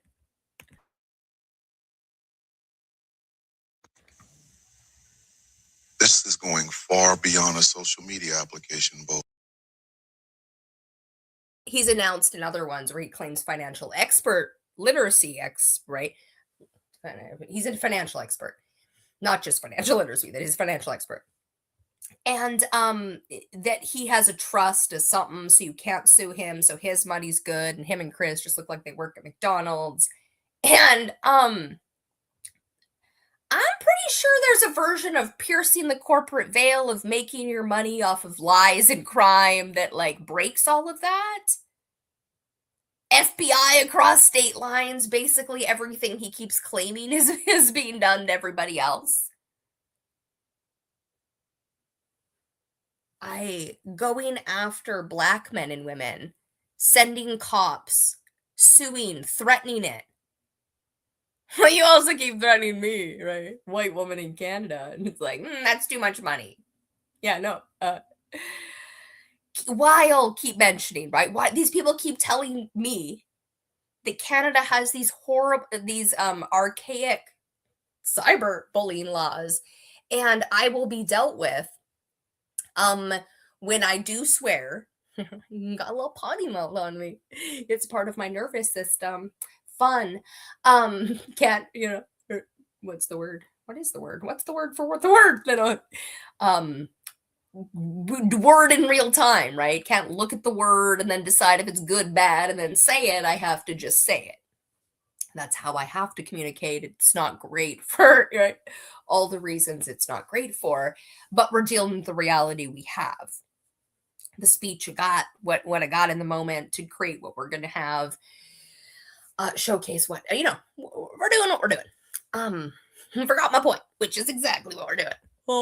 All the time, showcasing Carlos's ridiculousness. Okay, sorry, we're going to get out of this and showcase his current one, right? So, let's also showcase his, is it for January? Here he is in a rage room.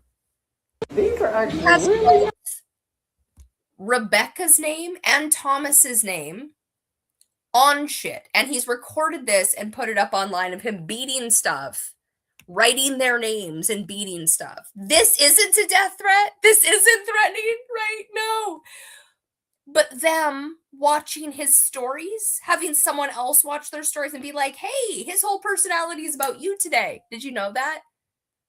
It's a day that ends in Y, so nearly fucking certainly. He claims, and he keeps claiming, both that she made up cancer, while he's also telling the story of how he knows that she didn't, but he's still calling it a bullshitoma, that he scrubbed her floors and no one else did, and he's so great, but she moved to Utah to stalk him and live at his house. What? Like, your story doesn't make sense when it's not echoed back to you from your butt cult. Like, right? It's not feasible. Therefore, take a second. Yeah, no. Influencer cults. The amount people are in them without realizing. Dr. Shai, his friend and cult member, who claims that the Olive Branch, not for profit, whatever it is a cult because there's a person in it who leads it, who is, I don't know, who is one of the call out accounts that she doesn't like online, and like she's like, it's a cult. Here's the 15-point plan of why it's a cult. They all apply to Carlos in your little group as you sit on live together. A doctor of social media. Can I call you the R word, Charlie? A lawyer, Ashley. She's sometimes there. I'm sure she has a day job that might take up some time. Was also, I don't remember now, a therapist. Maya? Oh, Maya! It was Maya the therapist, wasn't it? Sorry. Making fun of and stigmatizing my delusional diagnosis. Delusional disorder diagnosis and non-suicidality and like the whole everything that happened between us. And I'm forgetting some experts. Oh, of course, Carpuzzi, the music teacher, claiming that the Killers, a band, are a slave hymn. I've got soul, but I'm not a soldier. Is Jenny getting a lawsuit? I don't remember. Jenny's had so much great content over the last few months. It's deleted off my channel. Not, I don't know if it's off hers. It was on Carlos's podcast. Carlos asked for it to be, she asked for it to be taken down. Carlos didn't, because, you know, busy doing other things. Finally did, I believe. I took it down. All of those, so many of them are put up on my birthday. Charlie's episode put up on my birthday of a year. Don't know which year it was. That there is, sorry, I got sidetracked by the uploading. My birthday. Not relevant. Stop sidetracking me with dates, brain. Don't need rage rooms with the names on them. All right. That's what this is, which even said just the amount they collude on video and tell the plot of both the entire system will also claim it all. I don't know whether this is the bullshit. This is bullshit Toma or no. This is not. I don't think. I think this is the one where they don't say bullshit Toma. They just are talking about the magic wand. More rage room and stress. Even that, right? He was like, yes, because you all hurt my mental health. Then get the fuck offline. Like, the amount you keep hurting everybody's mental health, going after their housing and claiming victimhood is crazy pants. Like, this is your current footprint on one of your 3 channels. The monetized one that you sell shit on. And yet, sue them. He put energy. This is labor. This video, right? This is multiple angles, multiple shots put together with sound and text on the screen to showcase, to threaten Tracy. You didn't comply. You didn't do what I said. You mean tell the truth about what you were what you absolutely, and instead of saying, "Hey, I'm not a danger. I'm sorry I said that online." You're like, take that down. It's lying about my future murder plot that you keep calling a murder plot. Keep bringing people back to a January 11th video. Claiming victimhood. Well, driving around in a Tesla watching movies, right? Again, with your outfits. Get ready with me. Well, I use the criminal justice system against another Black woman.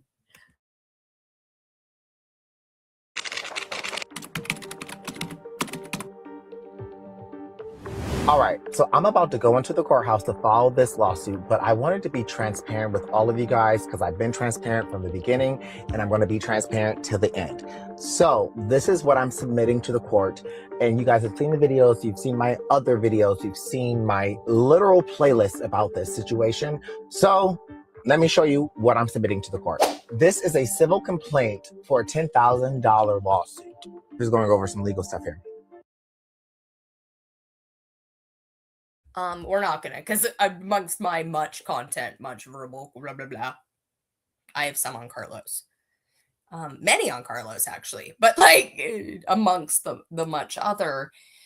And in real time, one of those is a dumpster fire, right? I recorded a dumpster, and then there's a fire over it that has a soundtrack of him that was stitched together, and they're over time. That he's like, that's stitched together over. Yeah, your words coming out of your mouth. You lost your titties, ho. Oh, but that was back in October. Bullshit Toma that you pretend you apologize for, but still keep using and doubling down. You held me accountable because you had cancer, and that's a horrible thing to say to someone. Like, anyone? She didn't look like she had cancer. She just looked like she opted for top surgery. That you keep repeating to your audience.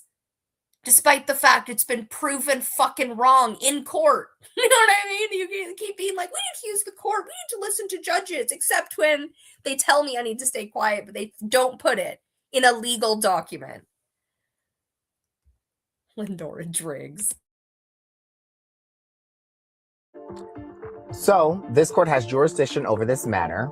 It does, because it happened to me here in Arizona. So I allege that on 1/11/2026, the defendant, Tracy Hughes, knowingly and recklessly published false statements accusing plaintiff, myself, Carlos Dillard, of planning to commit murder.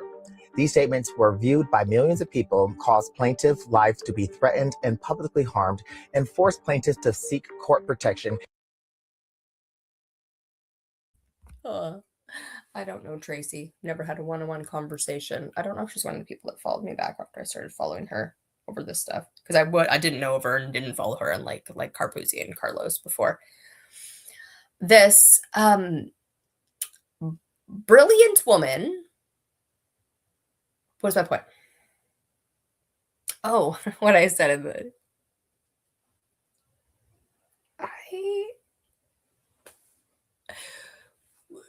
everyone signs and symbols. Like everyone puts out shit on the dates on, you know what I mean, each other's birthday, keeps being born on my parents, you know what I mean, on ridiculous dates, Carpuzzi and Carlos, etc., etc.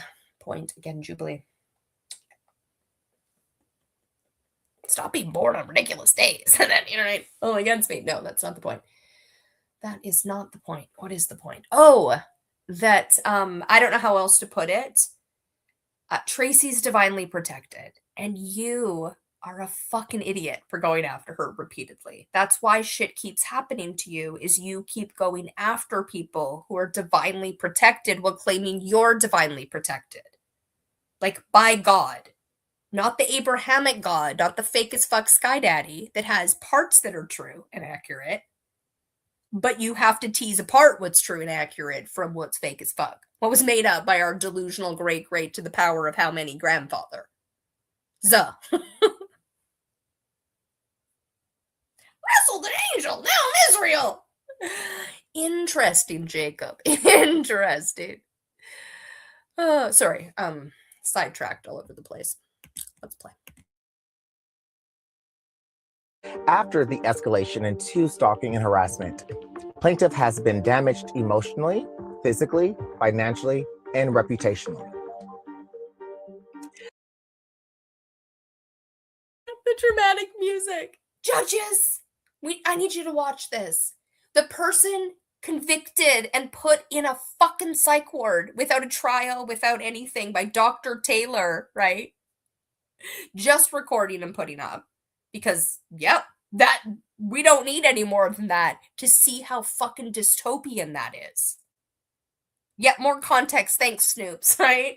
Right, not just anyone, anywhere, not just, yeah, no, that's exactly what that shows. If a doctor has a feeling, you're hurting the feelings of the Chinese government? Like, we can talk about racism and whether it's true or, like, whether what's in those documents is true and accurate, if it's racist, if it's true and accurate, you know what I mean? We need to have a sting operation. Everything that happened and is on his Instagram. You're like, what are you doing? You're proving his points. You're proving conspiracy. You're proving collusion with the system. No, he's paranoid. You're proving you don't understand the human brain. Like, this is the problem with psychiatry. Pretends to be an expert in something it can't be an expert on. It only sees pathology where it doesn't know what the brain is capable of, what its individual brain is capable of, or what we collectively are, because all it sees is pathology. Not edge of science, not, right? Like, no, they went to medical school, right? When's the last time you read Psychiatric Digest? Like, I fucking can't. Humans thinking they can be the doctor of a brain without themselves having experienced schizophrenia. That schizophrenia can only be dysfunction, can only be something we have to drug out of you. You're a problem and a danger. Instead of, hey, there's a group of people who see and hear things the rest of us don't. How would we distinguish if things are true and accurate if that was your reality? Well, the rest of us are fucking crazy pants and pretend what we have is working when the idiots in charge don't have any of it. They're all toddlers on Mount Stupid. And does it sound nice what I'm saying? I'm going to need the adults to join me in the Sesame Street so we can, not in the streets, in the Sesame Street, so we can collectively have a nap and a snack. Grow the fuck up collectively. Heal together. Not The ridiculousness of our current criminal justice systems and dividing our Mother Earth into nation states. Like everything we have going on now is delusional shenanigans humans made up. All we have to do is see it for its delusion. Religion, belief in a god, belief in something that we're polite about, fake as fuck about, and then send all our children to school where they don't even know, don't even believe, they're like, we believe, I don't know, mama, what do we believe? It's flying spaghetti monster, cool. Pastafarians, gotcha. Who and what are we? And then it's don't talk about it, don't question it. Gender, what's that? Sex, sexuality, what's all that? What are families? What's culture? Nobody knows how to get along. It's all mean girls. It's all delusional, non-professional, pretending it's professional, pretending it's playing a part that it saw on a movie screen, thinking it went to university because it did, right? I went to university to get a medical degree, which they did. But you're mostly playing a part on Grey's Anatomy. And the amount you as an individual can't tease that apart, the more you doctor Taylor and commit people against their will on fucking full public view with your name and reputation on the line. Where you already did it in Jubilee, didn't remembered it happening, just didn't remember you as an individual doctor. Because literally 5 fucking minutes, right, is what they're in front of you for. After having talked to your social worker who takes on expertise of how much they know about you, and they've literally spent about an hour with you and won't listen to the person who's in your house day in and not day in and day out, but like weekly. And did the very I was like, do we need to do this weekly? Could we maybe? Didn't occur. Graham. Oh, incompetent. Defendant also stated that plaintiff was dangerous and needed to be stopped, which caused viewers to believe that plaintiff was dangerous. Plaintiff received threats against his life and had to seek a stalking injunction against. To know where threats come from, what's viable, what's not, whose job's what, right? Anyone in a comment section mentioning a bullet, mentioning something, and he takes it as a death threat. He nearly tried to take himself off the planet. And they all make everybody else wrong for that instead of putting him in a psych ward when he's a danger to himself. The internet needs to stop. Chris is out there, right, texting people who aren't Carpuzzi, who aren't his friend, aren't like, how do we rally around? How do we help him? Are like, you're responsible for suicide? The only two people, the fake as fuck psychiatry therapist thing that we don't actually have in society, right? That everyone else is like, well, if somebody takes their life, you're responsible, and your resort and your family, and you're like, it's like, right, no, you're responsible. But the people they see weekly who drug them, like who they get their drugs through, their legal drugs through, aren't held responsible ever when their patients commit suicide. In that case, I'm going to say commit because it's their doctor's fault. How much the drugs are responsible for suicidal ideations. For the planet being fucked up. Like,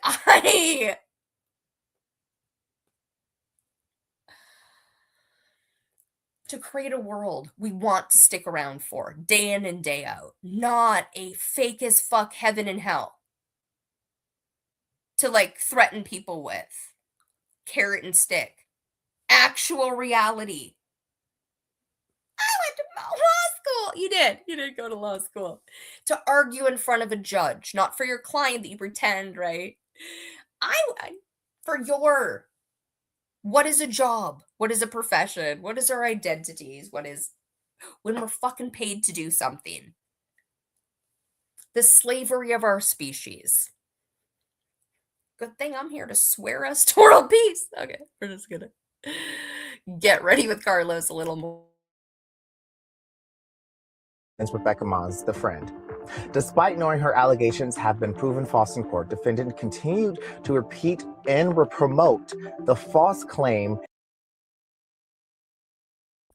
Tracy did not promote her January 11th video. I mean, I'm not saying it didn't necessarily happen right at the beginning. I don't know. But, like, Rebecca silenced. Rebecca went on private. She took down the videos, which were only Carlos's words. Carlos being a mean, horrific bully to his former friend, while claiming she's mentally unwell. She's a danger to him. And then she's silenced. He has a bigger platform. I have feelings. My husband says I'm allowed to sue everybody. Oh, good. That the plaintiff planned to kill her friend Rebecca Mons, resulting in financial loss for plaintiff. I am asking the court to award me the judgment against the defendant in the sum of $10,000. I'm also asking for reimbursement for my court costs and interest at the legal rate from the date of judgment. So what this says is, you lied. You lied. I told you lied. We all saw you lie. A judge told you lied. And now there are legal and financial consequences to your lie. So let's go. And to be completely honest, I have survived too much to go through this harassment, this stalking, this ridiculousness of just lies. And it just boils down to jealousy. It boils down to I'm successful, I'm gay, I'm outspoken. And it's just hateful. But now there are legal and financial consequences to your actions. There you go. Alrighty, we are officially filed, and our next step is to have the process server serve that hoe. Let's go.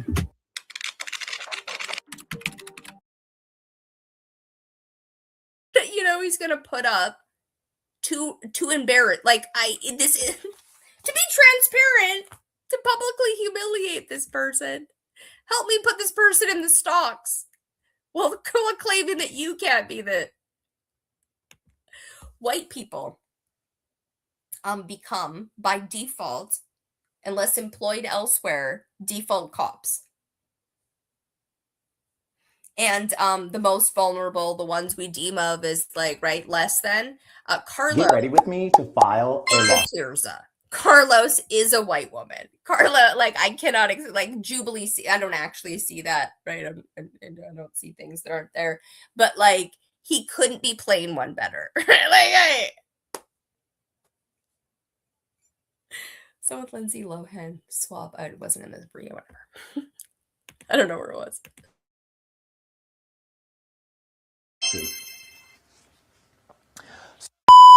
So back in January, you guys may or may not have seen this video.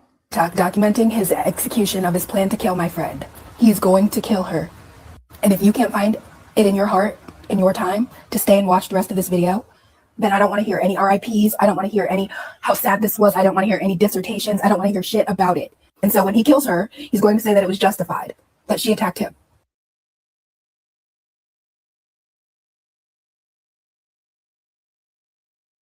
Is this Nurse Naya?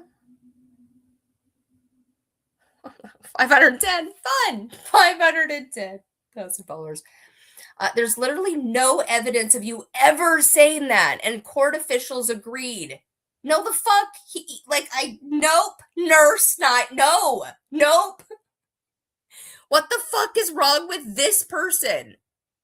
He's posting this. You're watching a Get Ready With Me video after he keeps going back to this January 11th video. He keeps promoting it. There's no evidence. Are you Who is this person? This isn't who I... Okay. Yeah, no, Nurse Naya. Wow. Wow. Okay, let's... Take a moment. What are we gonna do? What are we doing? What's happening?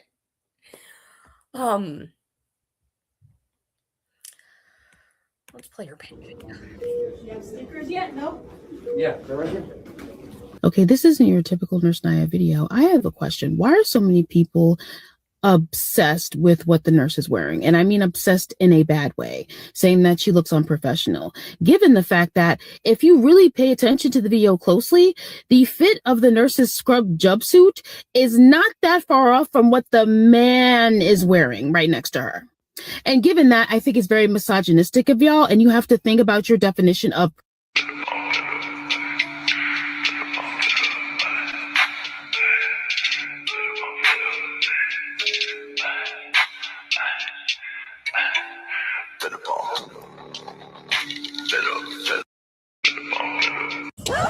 Yep, that's me. You're probably wondering how I ended up in this situation.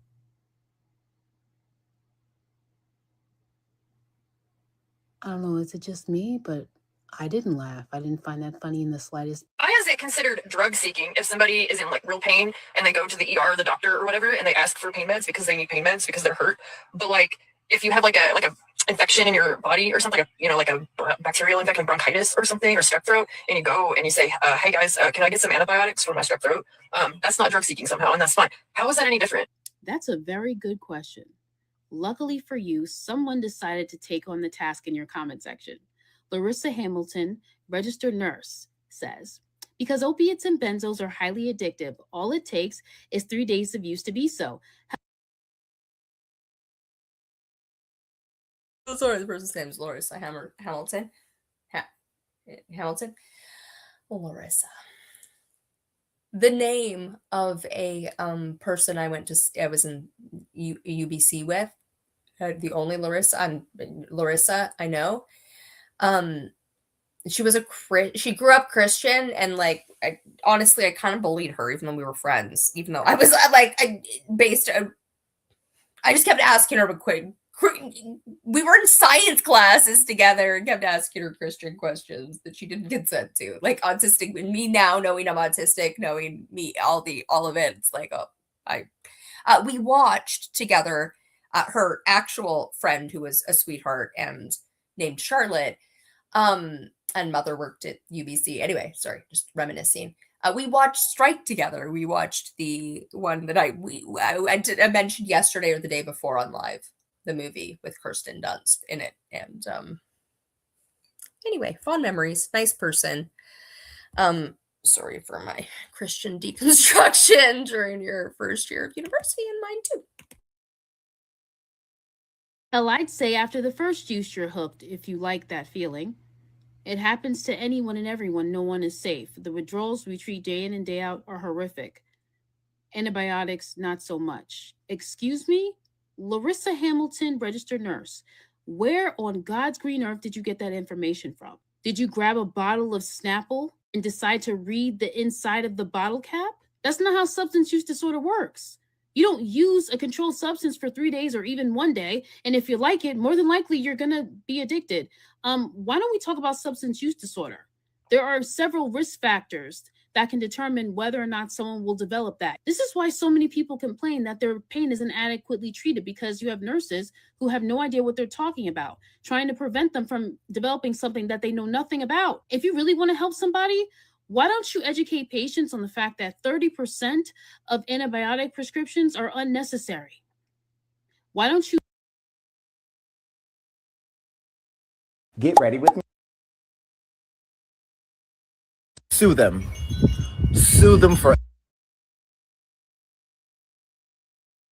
Do your arms get tired drying your hair? Introducing the blow dryer holder, the extra hand you've been praying for. And if you have a Rev Air, it's even better. Just place your blow dryer in the holder, adjust it where you need it, and boom. Hands-free drying. And yes, it works with most blow dryers, including your Rev Air, because we don't discriminate against luxury hair tools. Installation is easy. Pill, stick, in place. No construction, no confusing 40-step manual. Just set it up, secure it, adjust it, and you're ready to dry. And truly, that's it. That's the tutorial.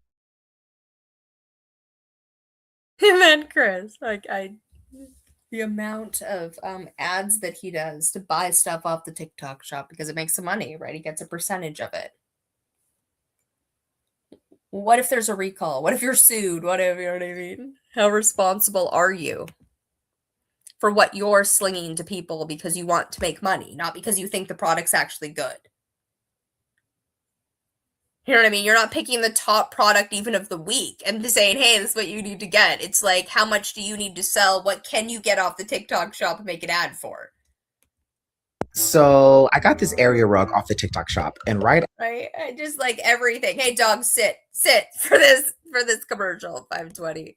Oh, we're supposed to be going to Sue them. Sue them. Litigiousness. Sue them. We're going to attempt to find my dumpster fire so that we can hear Carlos's own words, right? I believe the unalived is in there. That was read in court by Rebecca, right? Word for word. And he's like, how did she lies?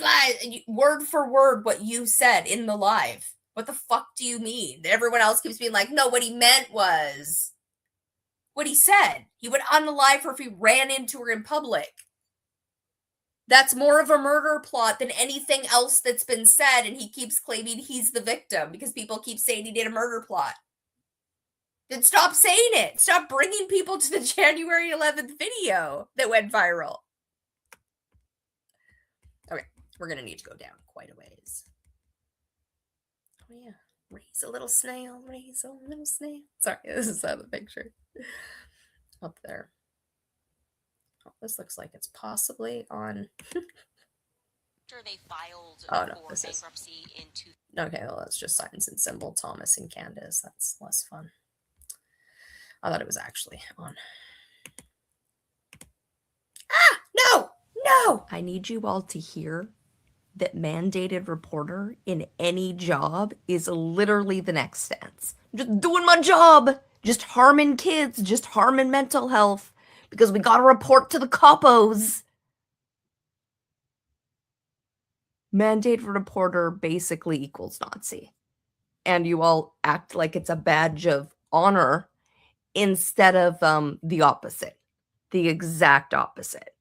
You all need to change the system you're participating in instead of harming children.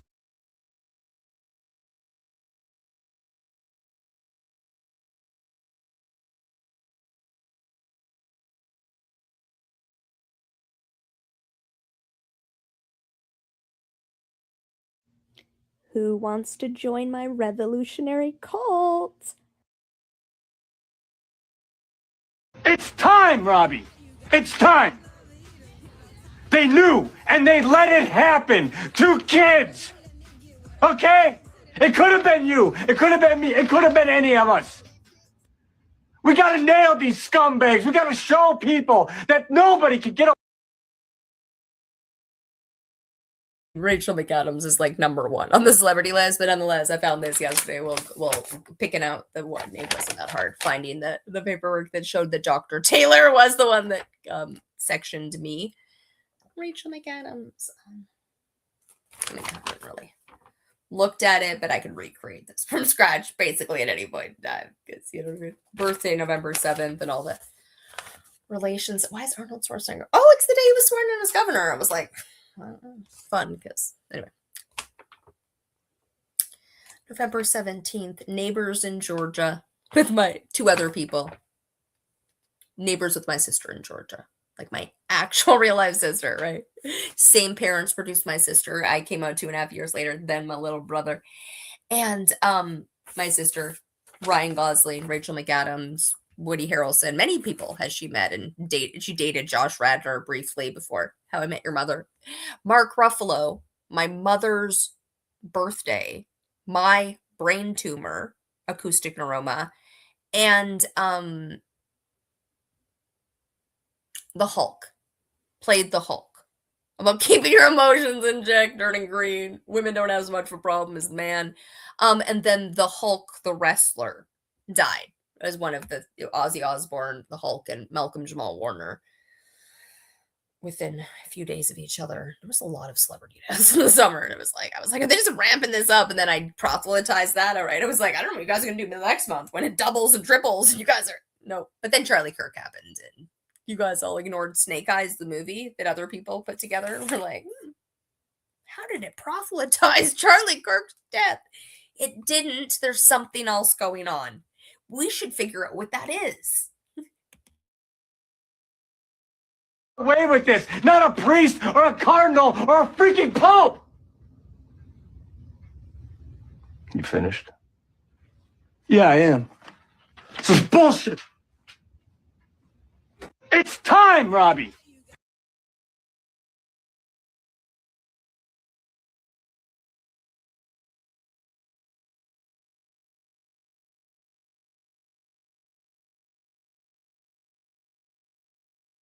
Is the replay going to be on Jujubee's YouTube channel? Listen,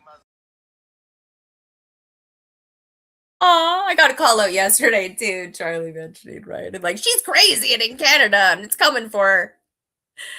I don't know who she is at the same time. God. We don't know who Jujubee is. Jujubee has a mental health disorder, and it would be unfair to acknowledge her. So we wish Jujubee or whoever that lady is, we wish her the best on her YouTube platforms. I will let you know, just I've let everyone know, defamation suits and civil suits are coming out, right? And I do know in Canada they have a very strict cyberbullying laws. So we're not addressing whoever Jujubee is. I don't know her, don't want to know her. I wish her the best of luck making content. He's with his cult, with his people who know him, love him, echo chamber back to him his truth. He is live streaming Thomas the villain, who has a $1.2 million followers of that dollars, or has a radio company, etc., etc. Carlos is live streaming, attacking him, claiming he's threatening to hit him with a car, claiming he sold his ass as a teenager, and you know what I mean, he can't consent, using all these sound bites and attacking him before he goes after him litigiously, claims he's a danger to judges, goes to his state live stream, like, just this is from, it says February 10th. From the February 10th, he mentions me live stream where his roommate, it's her birthday, also one of my cousins, my adopted cousin. Fun for that to be shared between. Anyway, I found out this year on February 10th, really. His roommate's in Japan on a solo trip, and he's bored and attacking Thomas for a video he made a month before, not for Rebecca. And then Carlos attacks Thomas for having a white wife. And he's like, what? No, this is all I said. Like, puts it on paperwork that this is collusion. Jujubee has a mental disorder, and Jujubee can follow this all way better than you can. Carlos Dillard pretends not to know who I am, yet he's threatening me with legal and some kind of a Canadian bully. It's, you know, where I live, you know, my mental health diagnosis, you're telling everyone to stay away. How scary can I be? You could just come have a conversation, right? Live on YouTube. It will now need to be scheduled for, other reasons. Come anytime I'm live. That isn't going to work anymore. Let me know if you want to have a chat and we'll make it work, but you're too much of a coward. So of course you don't. You're just going to keep being all litigious, keep playing the victim while you're the bully. And I'll keep doing me. Is the replay going to be on Jujubee's YouTube channel? Listen, I can no longer live stream on Mean Girls is Sad.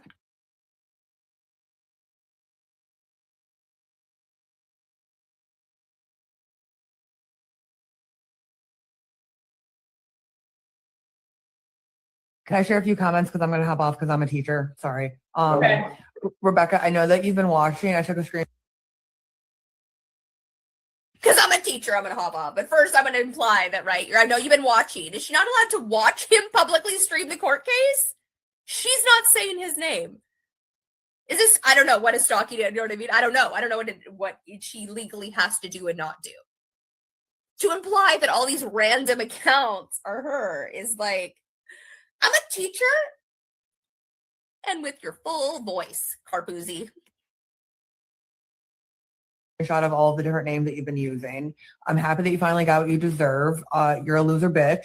Fuck you. I'm never gonna forget that you shared my school information. You lost. You lost.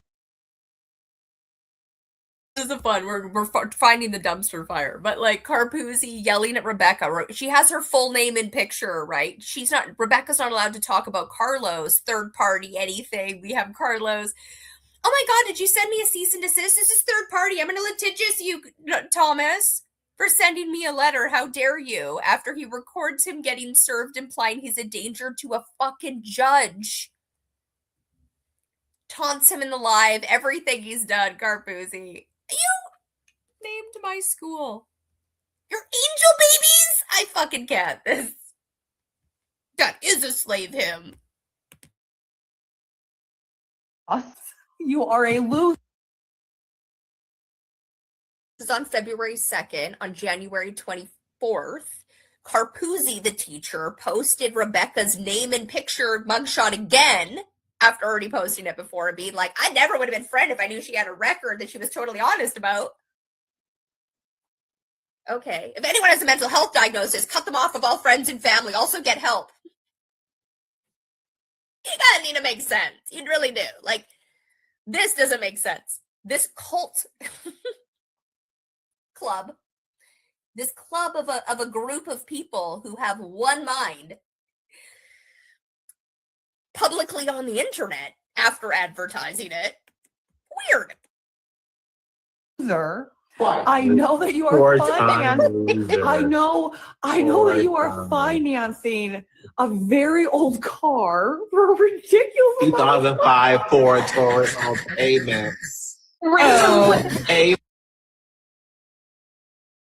Do you think, Carpuzzi, teacher, that possibly some of your students' parents or themselves might have that kind of car?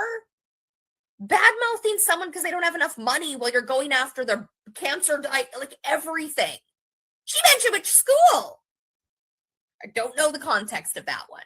The amount you guys use any little thing and then make it 20 times worse, right? Like Carlos claiming that she said that he raped his niece. No, Carlos, you said that.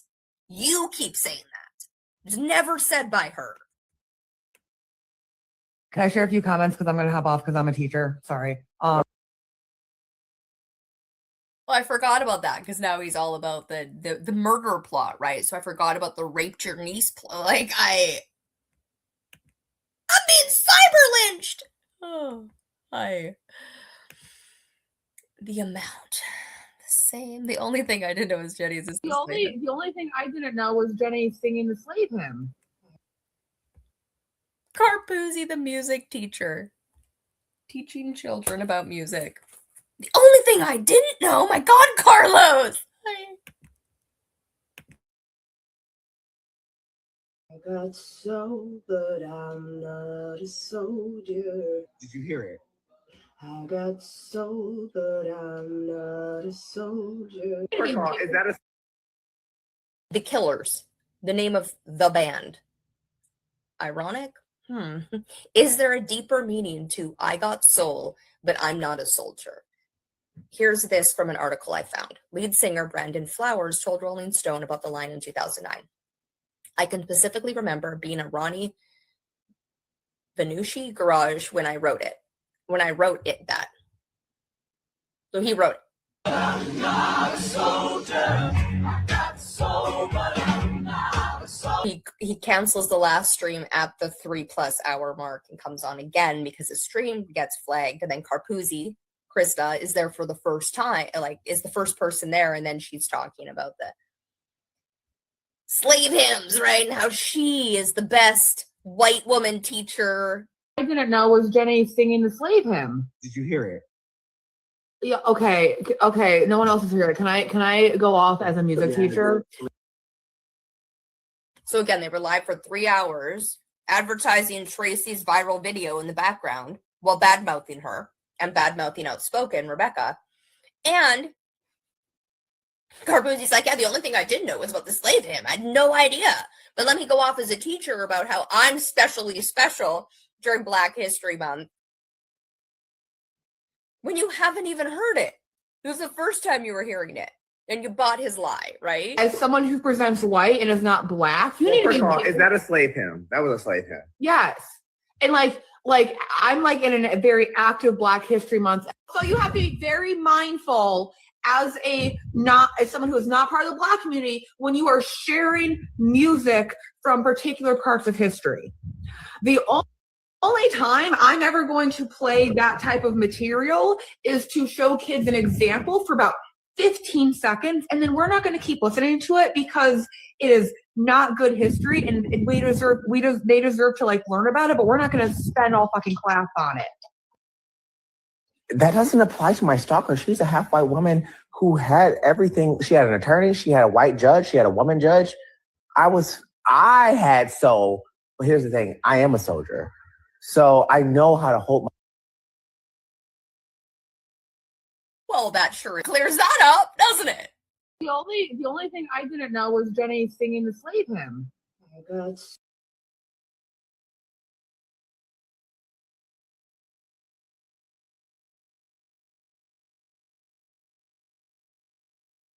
Lie. That's why I kept telling y'all that was a complete lie, even in her own evidence. And she said, "Yes, this is evidence." The word "shoot," "pew pew." I just said I would unalive you to defend myself. And you call the police first. And I would call the police first. That's all I said. So where did the pew pew come in, and why was that so? I would just unalive you to defend myself. Again, no, that's my question for the judge too. What did she magically think was going to happen? A different weapon? Your fists? She was going to poof out of existence? A heart attack? Like what? Poison. Oh, and then the judge added all the, oh no, only if you came to her house, only in there was literally no self-defense implied. Your feelings about too much content. She doesn't own a gun, doesn't threaten violence constantly. You do, to multiple people. And then blame it on the next person. She sent this person to my house 3 years ago.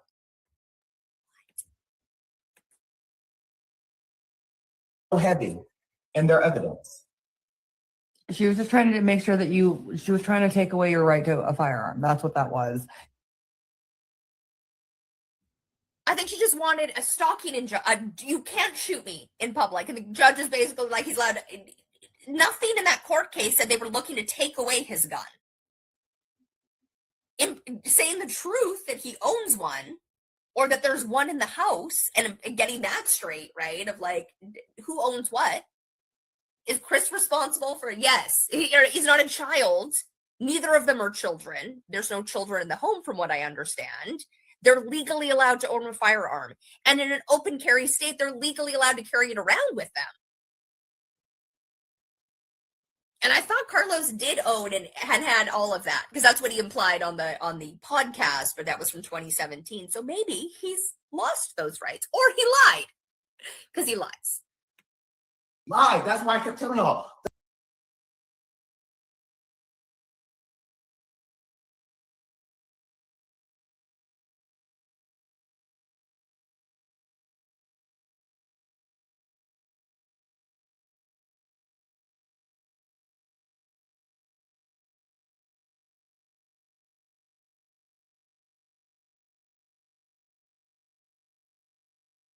Carlos, I feel like we're probably looking for something that doesn't exist now. Well, it exists, but I think the sound's been taken away. I might be wrong, but anyway, we're gonna keep going because hey, it's about Carlos. It's been 2 weeks, right? 2 weeks since the court date that you were told to not post. Just the one, right? With the mic, you streamed the court case and posted your part you wanted to show of the court case, right? And now you're still going. Well, claiming you're not.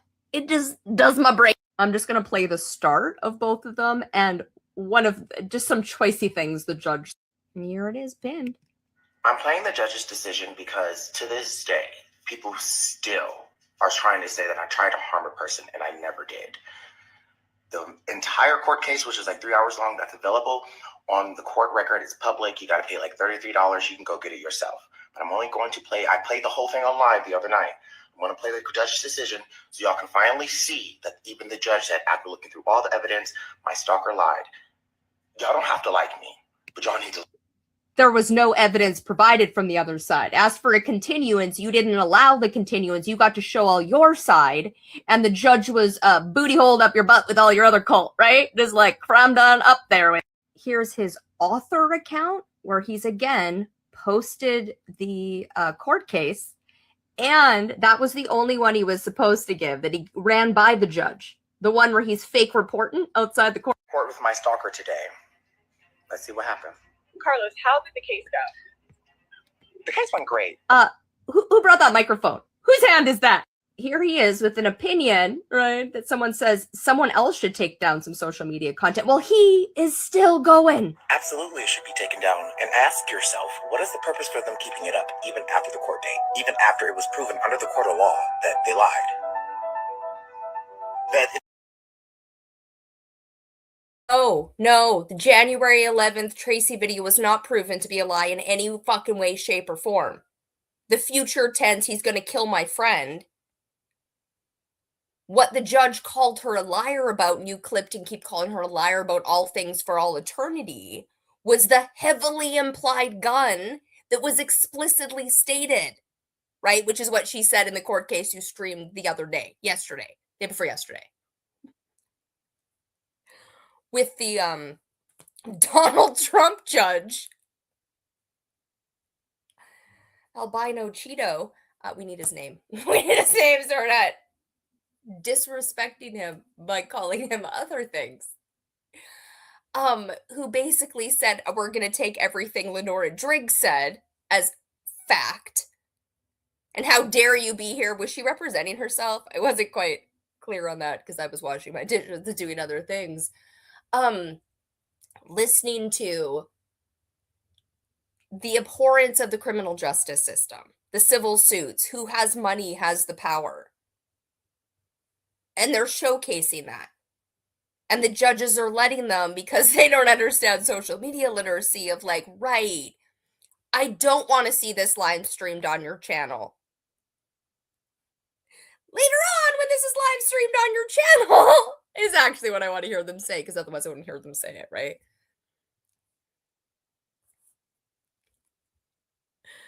Every single time, which is why I don't know that. Even here they said 4, I think, and then there was one more, which now he's live streamed. Every court case finds for Carlos and against Rebecca, despite the fact Carlos said the shit about her cancer diagnosis, went after her housing on live with his husband's job, using his husband's job, claiming she's fraudulent. When, like, right, if that were true, you should have done something about it when you found out it was fraudulent, not when your friendship ended. Implying she's a stalker and moved to the city you live in because of you, which maybe because you implied a heavier friendship than there was, i.e. move to my city. But no, you're not invited to my birthday. How dare this stalker want to come to my birthday? Right, sometimes people think there's a stronger friendship than there is, and narcissists are really good at future faking and sucking you in, getting you to live with them and be their court reporter, right? Pretend your life is at risk as a real Black woman. Xena puts her full face on the videos. At the end of the day, the longer it stays up, the higher the defamation suit is going to be for. All right, now the start of this one before we watch the choicey parts. The reason I wasn't addressing the comments is because I was too busy addressing the court and my attorneys. Because unlike y'all, I do things the right way and I just don't say aimless things on the internet. But I'll do you one better. Let's play the court case. Or at least the part where the judge told her that she lied about the whole thing. And then, can y'all finally leave me alone? Mr. Social Media doesn't know how social media works, right? You posted the judge. You posted the court case.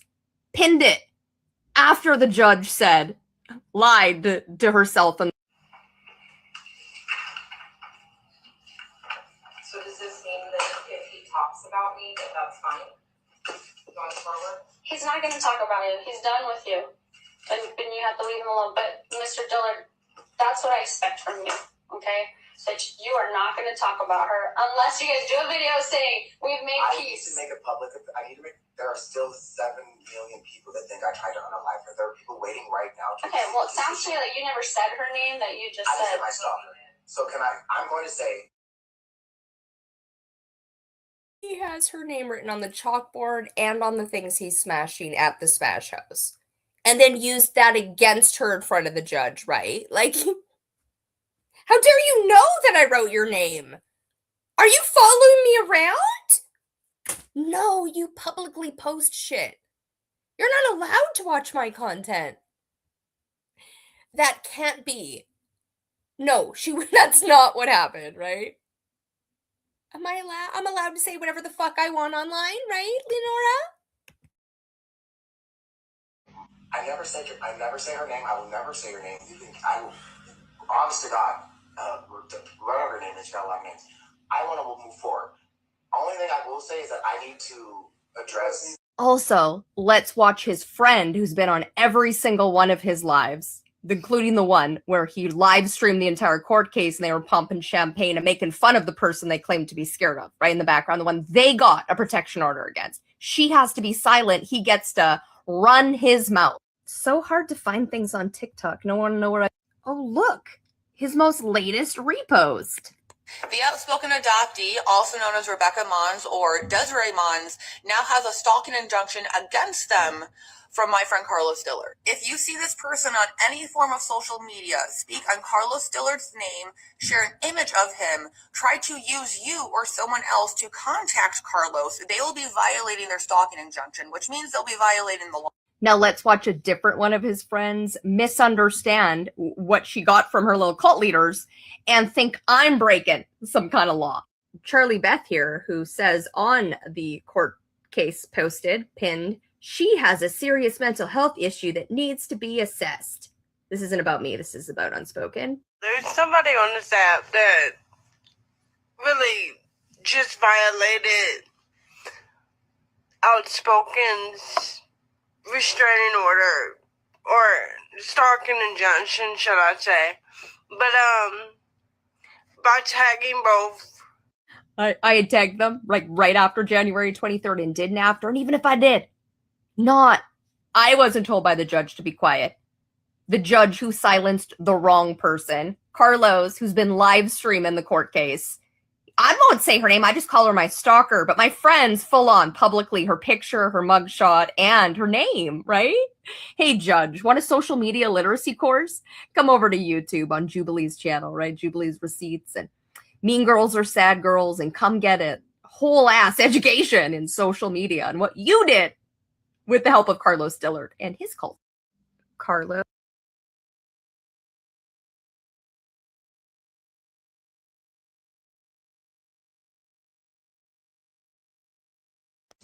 So there's somebody on this app that really just violated Outspoken's restraining order or stalking injunction, shall I say.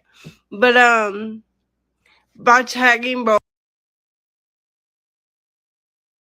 It's weird how Thomas isn't mentioned in any of these videos by me or Charlie or Carlos or Chris or Carpuzzi until after February 10th. When Carlos attacks Thomas, not the other way around, that he claims in court documents, that he's recorded himself reading as if judges have decided things and judges have decided things based on his social media content. At least 2 so far. Both Outspoken and Carlos. But this person also suffers from delusional disorder. And they're making content about my mutuals and just making outlandish lies. Like, so I'm going to say this. If you take directive or any source from her, I have to laugh at you because you're taking it from a delusional as fuck person. A person that thinks that psychology and the fact that she was diagnosed with delusional disorder is delusional in itself. She doesn't take the medical field seriously or the psychological field seriously. I just have to laugh at you if you take any advice from her or any incentive. Because the fuck? I would never take directive from a person who is openly admitted, 1, that they have delusional disorder, 2, that they're delusional as fuck. It's just,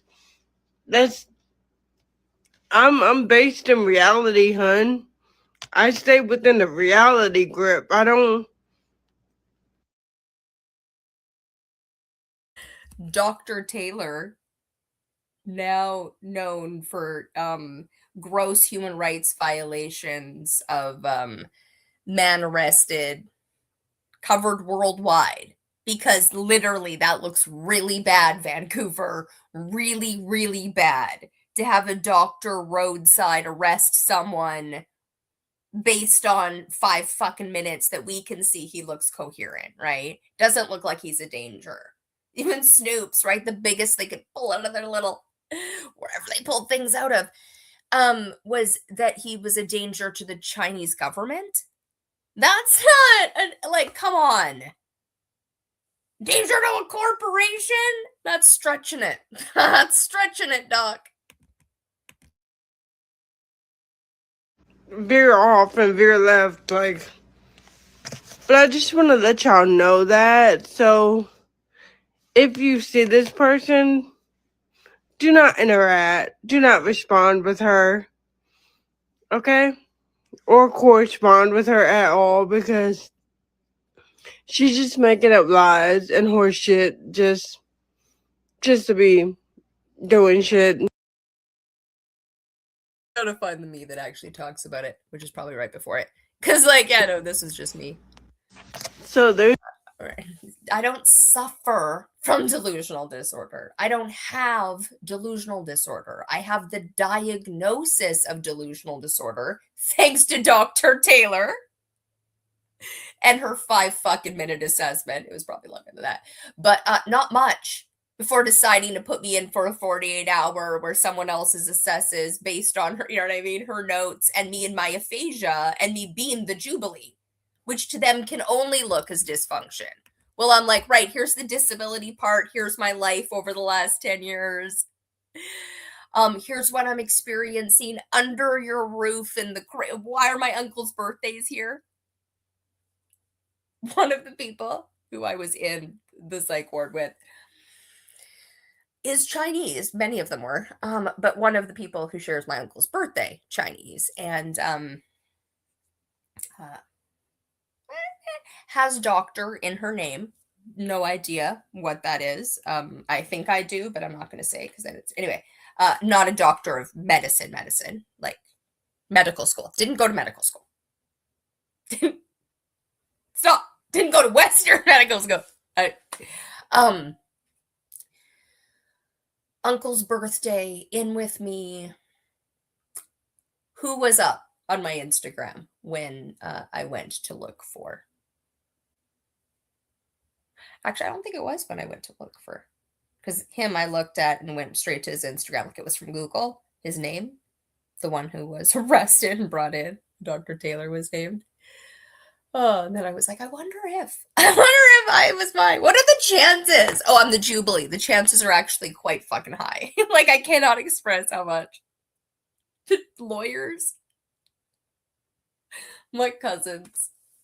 This whole existence is ridiculous. All right. Oh, someone should come figure it out with me, because it's fun. I also remind you that I was not born strong. I became strong because the people that were supposed to help me left me.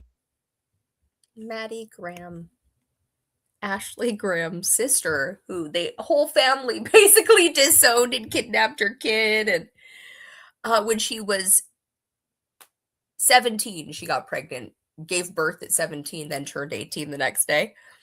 So almost 18, gave birth. Kick-ass human being, for what I could tell from her social media drama. The best social media drama to watch someone go viral. Her and Kendra, because Kendra, I think, got a lot out of it, while the internet tried to LOL cow her, and it succeeded in a lot of ways. Like, but she wove it into something that is works for her and makes her money, and I think that's brilliant. And so did Maddie.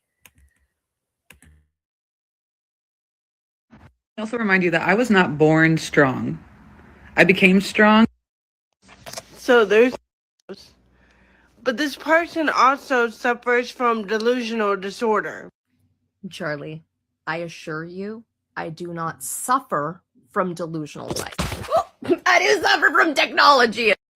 Now that we're properly in the base, I do not suffer from delusional disorder. I was diagnosed with delusional disorder, and I don't agree. I don't agree anyone has it, basically, because it doesn't exist.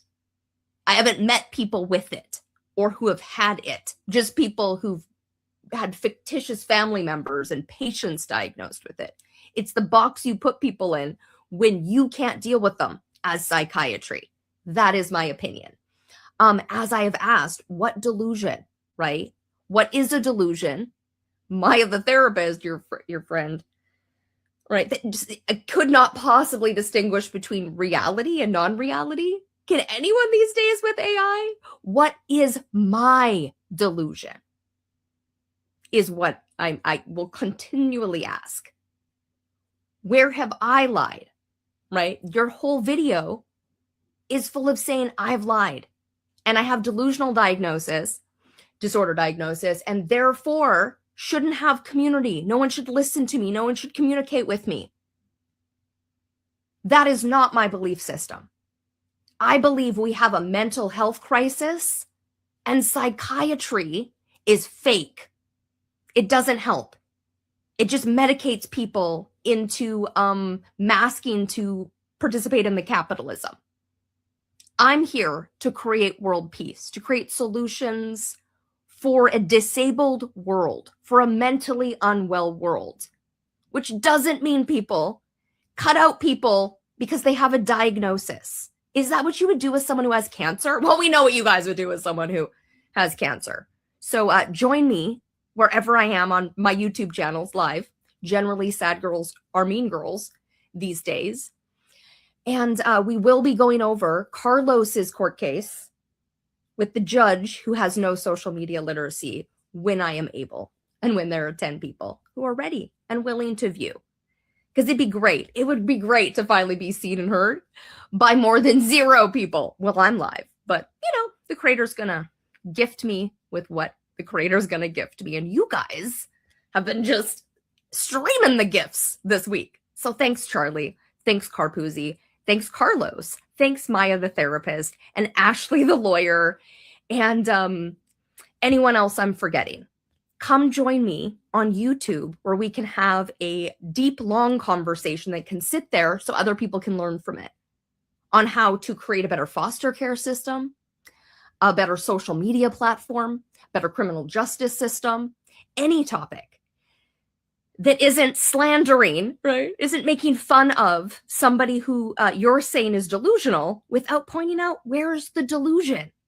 Just a diagnosis. Let's discuss. Isn't that fun, Dr. Taylor? Isn't that fun? February 5th, right? Before. Although I think I probably have a video on the now deleted channels, which somebody, right, when I have a single human in the real world helping me, we will get those channels back. It's literally just paperwork and bureaucracy that I can't do. Because I'm keeping food on the table, doing everything I can until anyone joins me in reality so we can create all of the things that I've been talking about. We're going to go down. I do not see dumpster fires here. I do believe the sound was removed. Also, I believe July 15th, Carlos. This is me finding out, yeah, that his birthday is. Huge birthday shout out to my... It's February 1st, the day in 2023 I watched Mean Girls with my daughter, and she asked what a lucky girl was, despite the fact it's not legible on the t-shirt of Jessica. Carlos has Mean Girls on his TikTok, and I just covered all of that, but I also found out Carlos's birthday is July 15th. The day my grandpa died. October 7th, my Jewish grandpa died. And then a year later, shares a birthday with Netanyahu. Of course, Carlos's birthday is July 15th. That tracks in the signs and symbols. My phone's being silly, so I can't hook up the screenshot that shows the date, but that's July 15th. It is July 15th. And I'm sure they'll take it down now and it won't be there anymore, but he asked while I was up on live if I knew his birthday. Like, that's gonna matter, but trust, if it was available I would have known it because of the signs and symbols, and God provided The ancestors are indeed on my side. So, July 15th. Interesting. Who needs a green screen when I got there you go. July 15th. And she's also duetting and covering him on January 16th. Relevant. We won't get into.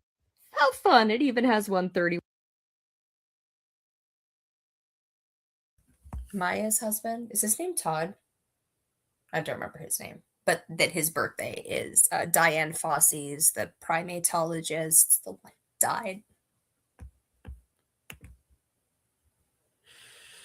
23 days after this, the last living primatologist, 2 dead within the last year. The first one, whose birthday that is dead December 26th, I do believe. In the 80s. Girl is in the mist.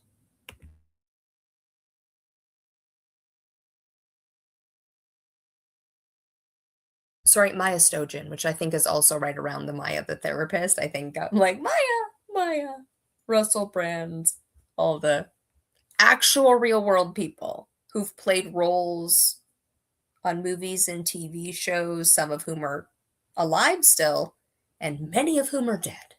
And can we please put together the giant mystery or just answer the simple question, where's my delusion? Where's my lie? Come have a conversation. One views exactly his friend's birthday, I believe. The friend who's in this. That's Karen Smith. She's one of the dumbest girls you will ever meet. That little one, it's Gretchen Wieners. Gretchen Wieners knows everybody's business. She knows everything about everyone. That's why her hair is so big. Her birthday, January 31st, I believe. And evil takes a human form in Regina George. So January 31st is the day they went out, but no, it's February 10th. It's her birthday because that's the day it attacked Thomas, and they announced it that day. But she was going to be gone for her birthday, spending her birthday away, so they covered it beforehand. Put Israel on a fucking cake on the internet. Cool, because she may seem like your typical selfish, backstabbing, slut-faced hoe. I don't know when she posted it, probably last night, but he duetted it less than an hour. Anyone want to come in slavery and create world peace? I'll just be in TikTok drama until anyone's interested in, reality and creating a world that works for everyone. You write that shout out to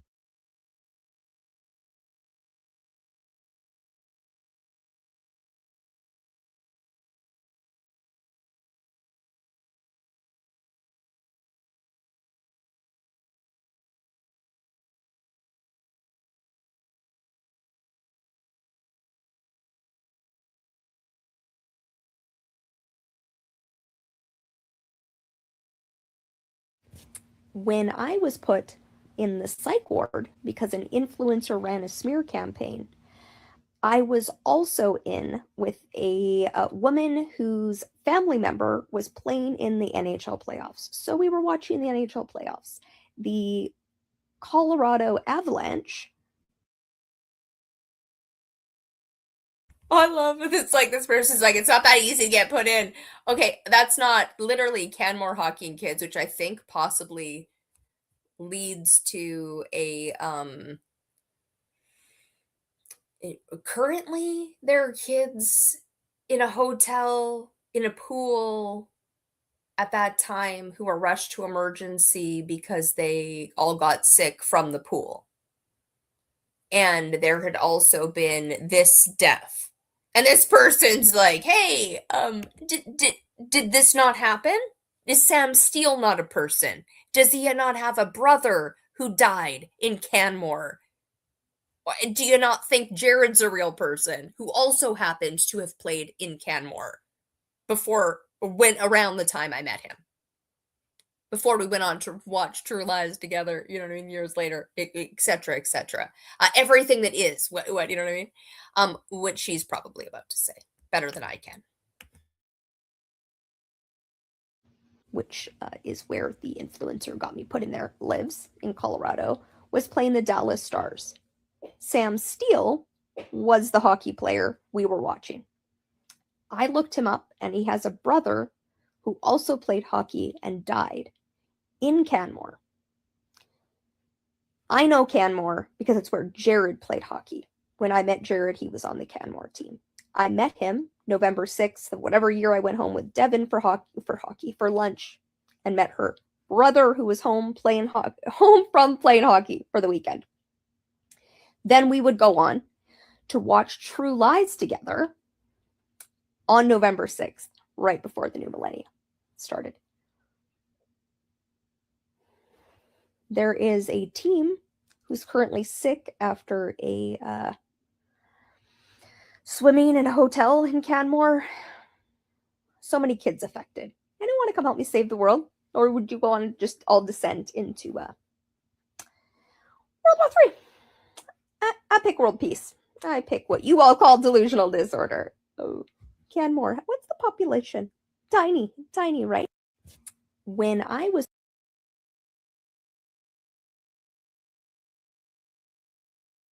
the creator responded to this comment with, "They are acting like it for some reason." And I know the reason.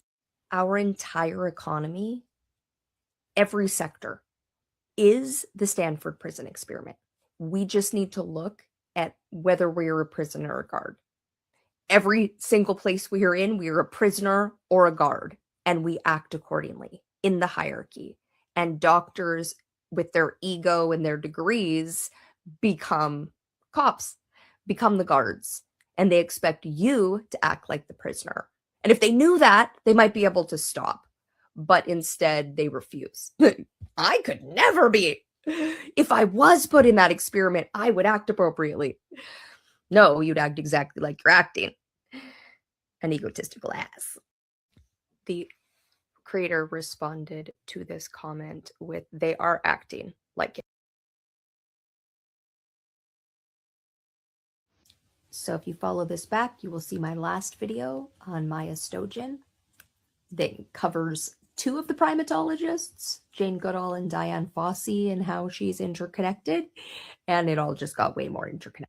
This is the third primatologist. I'm not going to attempt to pronounce her name. And this talk is on September 16th, 2024, i.e. the day that Russell Brand was Me Too'd and my dad's. It's also Australia Day right now. The YouTube anniversary happens to be the birthday of my aunt who has survived residential school. The latest video on that channel is from this year on my brother and the Pope's birthday and Nick Reiner.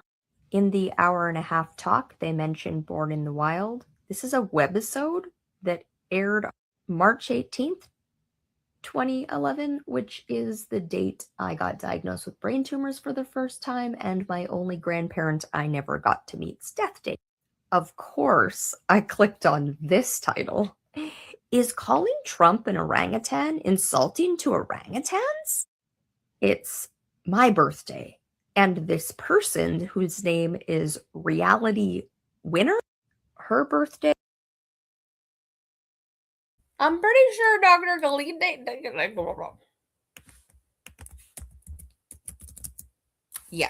is Barut Galdikas, born May 10th, i.e. the day Dr. Taylor had me committed in 2024, died March 24th of this year, 2026. After this one, she taught at SFU. She died not at SFU. I believe in Germany. Did she die in Germany?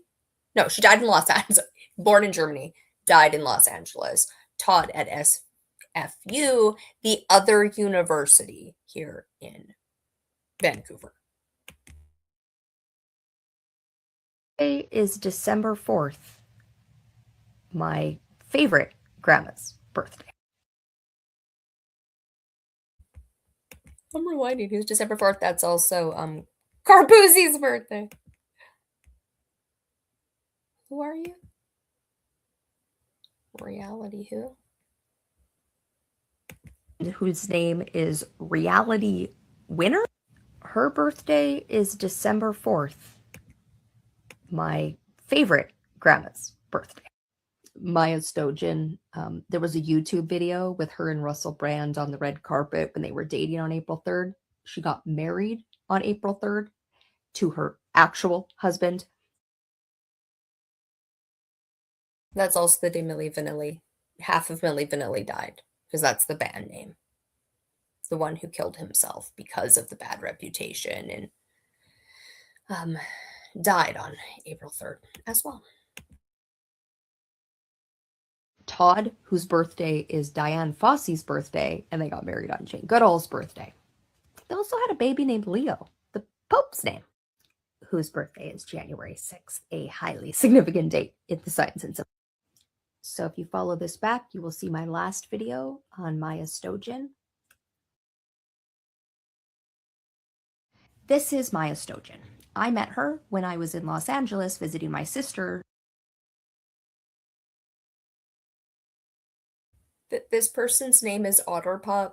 They're on TikTok. We're not going to click on theirs. I have clicked on theirs, but wowza. Oh my God, she's my friend's stepmom. And she is, in fact. Todd has a daughter before the boys they have together, and they look like a beautiful family. Shared on social media. The way TikTok works, though. Oh. Because they were and are, I think, still pretty good friends. She shares a birthday with my cousin, Brad Fraser, and Elon Musk, who my sister was neighbors with his sibling. At the time, she was also neighbors with Rachel McAdams and Norman Reedus of The Walking Dead in the state of Georgia when she moved from Los Angeles. Here she is at a David Lynch premiere with Russell Brand, uploaded April 3rd, 2013. She would go on to marry her husband, Todd, on April 3rd. 2021. That's also Jane Goodall's birthday.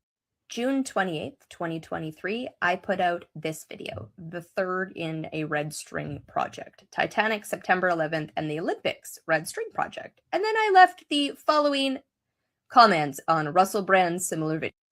Here is Russell Brand, the exact same day. Wreckage found the hidden Titan truth that nobody's talking about. And just to showcase, it's the exact same day, June 28th, 2020. I basically say I made the same video, but look at that final sentence. We have a shared friend whose birthday is today. So Russell Brand has been married to Katy Perry, who's currently dated my former prime minister. And that's a whole video in and of itself. And Laura. This is before Katy Perry is outed by Ruby Rose as a predator, as someone who, in Melbourne, where on Australia Day, I was with the person whose birthday is the day Malcolm Jamal Warner died. It's going to become relevant when we watch the one. No, this one. Just got to have mentioned Malcolm. Brand, whose birthday is also June 28th. 1980. Allegations come forward on Russell Brand on September 16th, 2023, which happens to be my dad's birthday. I requested the movie Reboot Camp, forgetting she was in it. I started to watch it, and here is what it is about. Two brothers set out to debunk the exploitive practices of fake gurus by creating their own phony self-help group. But the experiment backfires when their cult gains a devoted following and takes on a life of. And then directly after this scene, where Maya gets that guy in plaid to stay. Because it gave Claire her first disciple.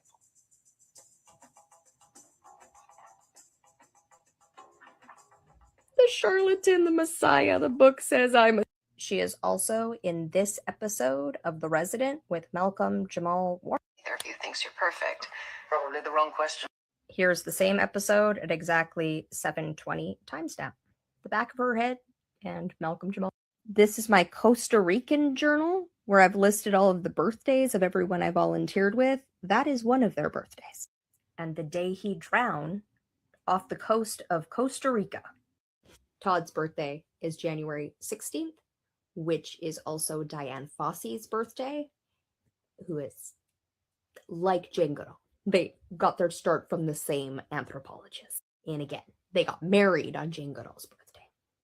Jane Goodall, who had a stuffed chimpanzee named Jubilee, and I got her to sign her book on that came out October 1st, 2010, on page 25, and then she died October 1st, 2025 on Yom Kippur, which is when the Jubilee would be started. This is Maya Stojan. I met her. October 1st is also the day Louis Leakey, who is the person who started the primatologists, the women. When I was in Los Angeles visiting my sister, because right there you go. Oh no, that's literally, come on. Imagine calling it going political to stand against the slaughter of children. Oh, why is it echoing? That was weird. All right. Oh, I guess because in 20 I'm playing and in the other tab and it was loud. It doesn't do that usually though. 24, after an erroneous 3-week cycle. Dr. Taylor and anyone else, any other psychiatrist in any jurisdiction giving someone a diagnosis such as delusional disorder when they can't point to what the delusion is, right? Where am I not in touch with reality? I'm overly in touch with reality. That diagnosis is a bucket they put people who they have put into incarceration, and because they've incarcerated them, they have to give them a diagnosis. And those are the very people who aren't let out in 48 hours. Ever. Because they're like, right, no, we got to figure out what's going on here.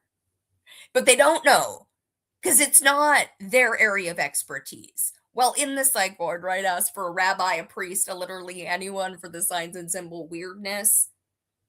Around April 7th, and Brenda and Carter, and what was happening with the hockey player, and Sam Steele's relative I was in with, and Dancing with the Wolves relative I was in with, and all of it, which actually I more was after. It was about finding things out, asking for help, right? Guidance with spirituality, guidance with like poverty and any of that. Nope. Guidance with mental health? Nope. Just drugs. I don't want these drugs. These don't work. These are fucking with everything. It's all they can offer, that in delusional diagnoses of delusional disorder that come with stigma. I need you to hear the stigma in this. What Carlos and his group and Maya the therapist, right, are like, oh my God, you're delusional. Well, you need to be cut off of everyone all time forever. Oh my God, you platformed her, Carlos? This is what you're gifting people. Disconnection from family, the medical system, any trust in anything and anyone. When you do what you did to me, Dr. Taylor, May 10th, 2024, and what you did to that man, whatever, 3 weeks ago, right? It happened that the cops caught up with him May 25th. Allie's birthday. I was diagnosed with delusional disorder. Delusional disorder is a mental illness where a person has one or more persistent, unshakable false beliefs, delusions, for at least a month without other psychotic symptoms like prominent hallucinations, disorganized thinking, or significant mood issues. I don't have delusions. I live deeply in reality. I do have a communication disability. And now, with the stigmatization of this disorder, that the very people who give it to you don't seem to understand. Therapists don't generally diagnose, but I want to show you the stigmatization of one therapist when I went up on live yesterday.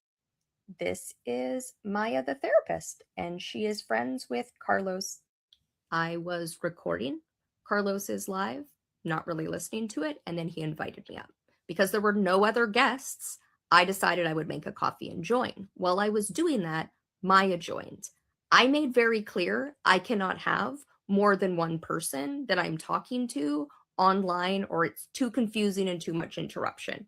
She played therapist when it wasn't called for, fawned for Carlos, Then when I diagnosed delusional disorder, she said this. Sorry, that annoys me, but disclose, right? Disclose diagnosis of delusional disorder combined into diagnosed delusional disorder. I disclose I have delusional disorder. She fakes holding space for that. I then explain, she wants me to repeat what I already said. I say I can't because that's a memory issue. Nothing to do with delusional disorder, FYI. She's also coughed all the way through while I'm talking. Wake up to that. Me living my life ends slavery. I know that sounds crazy. It's not a conversation. Sorry? Okay, Carlos, let's pause here. Let's pause. So what I heard was we recognize that there were some delusions that are... No, there's no delusion. I have delusional disorder, a diagnosis. I think psychiatry is delusional, not me. Okay, so I want to make sure that we're holding space for that. And tell me that again, because it was really important and I wanted to make sure that I understood. Well, I can't repeat what I said because I would have to remember and my brain doesn't, I just have okay, well, I think that's where we stop then. She, who's not even supposed to be that, decides that's where it ends. Then she I accepted it. So what are we doing here? Because here's the thing, these people like you, they won't accept it. I said, hey, well, but if you suffer from delusional disorder, then that's her business. Oh, I telling you. In reality, this is the issue, Maya. Delusional disorder the diagnosis is basically that it doesn't affect the rest of your life and that you have a long-held belief that is counter to proof. And I don't have a long-held belief that's counter to proof. You don't have time for this. You're an author. This is what I'm trying to tell you. I get you. Jubilee, I'll watch your video tomorrow, okay? I'll make it if I can. Thanks for having me up, Carlos. All right, can we make sure that we're calling 988 if we need to? Call 911. I don't know where you are, but for everyone who's here or other people, make sure you call 911. Carlos is a known danger to himself when under stress. I've never been suicidal, and that she would, this is crazy. The amount of times in the psych ward where you're put there only if you're a danger to yourself or someone else, you're asked in the most ridiculous way if you're a danger to yourself when you go out for walks and such, in a way that's like, do you want a plan? Would you like to pick a plan to kill yourself before going out so that we're not our entire system not designed for or by people who've had mental health crisis, designed for delusional Dr. Taylor to get her ego trips in and the rest of the psychiatrists. I went to med school, and you don't listen to the patient, so you can't know what's going on in their brain, which is what makes humans human.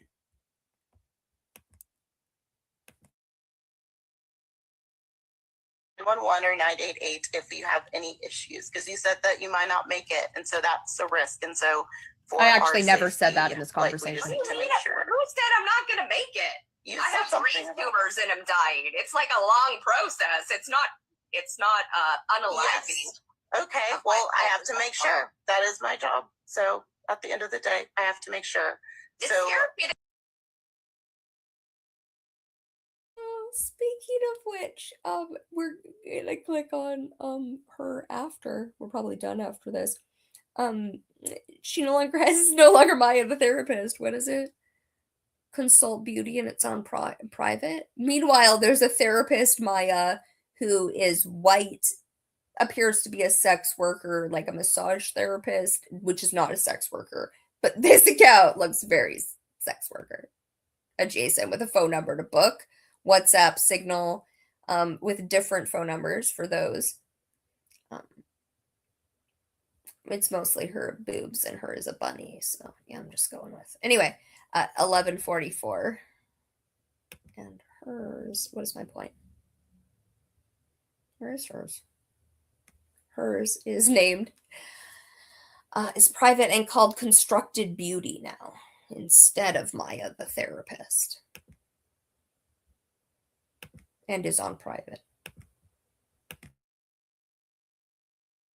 You said that just because I was diagnosed with delusional disorder, Maya. No, I wasn't saying that because of that. I was saying it because of the words that you said. So Maya gets down, Charlie comes up, I get down, and then Maya comes back up and has more to say about delusion.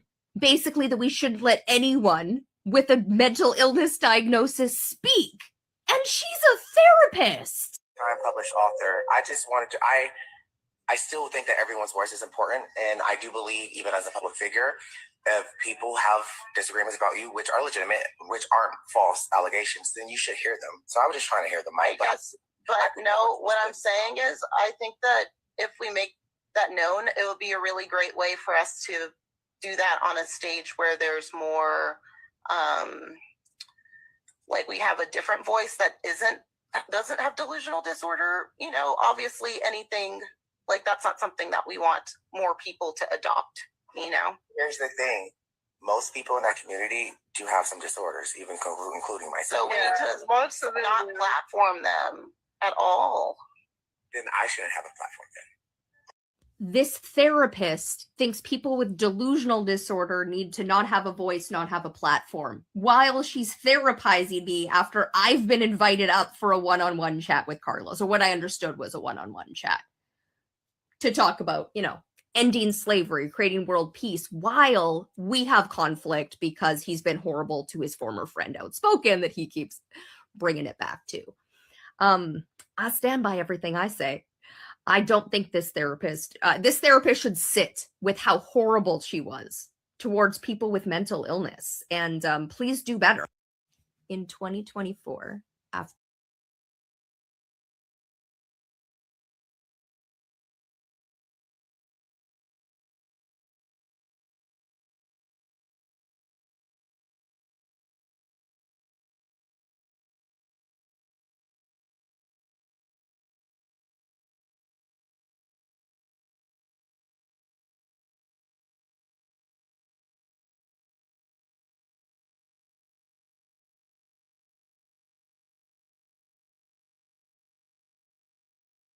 You think this will be deleted by the time I finish this video? Possibly. Please seek help. Always shine your light. Carlos. Try speaking truth. Try remembering the internet's forever, right? Try being a man of integrity I thought you were a few months ago. You think this will be deleted by the time I finish this video? Possibly. Please seek help.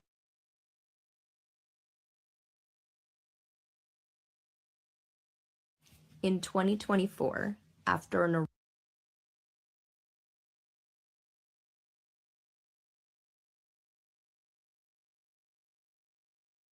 in 2024, after an erroneous 3-week psych stay.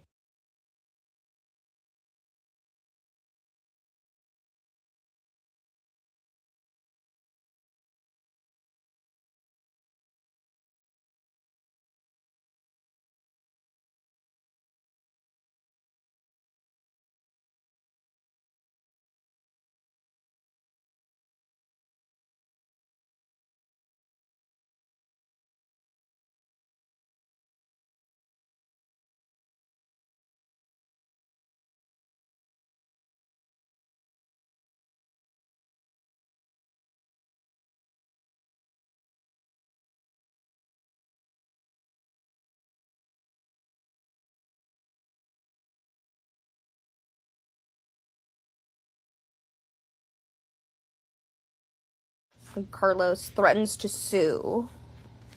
I can't. Comments on my videos, then deletes it all, or puts it on private, but it's still on his stories. And then he's got this last story. I gotta keep it for prosperity. Let's see what happens.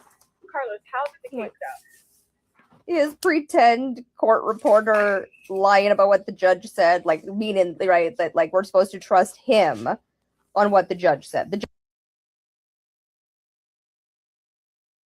So I believe this is all now before I go up on his live stream on January 24th. He had court on January 23rd. He has the court reporter one. This is after he's clearly posted this, after the court case, but before we've met.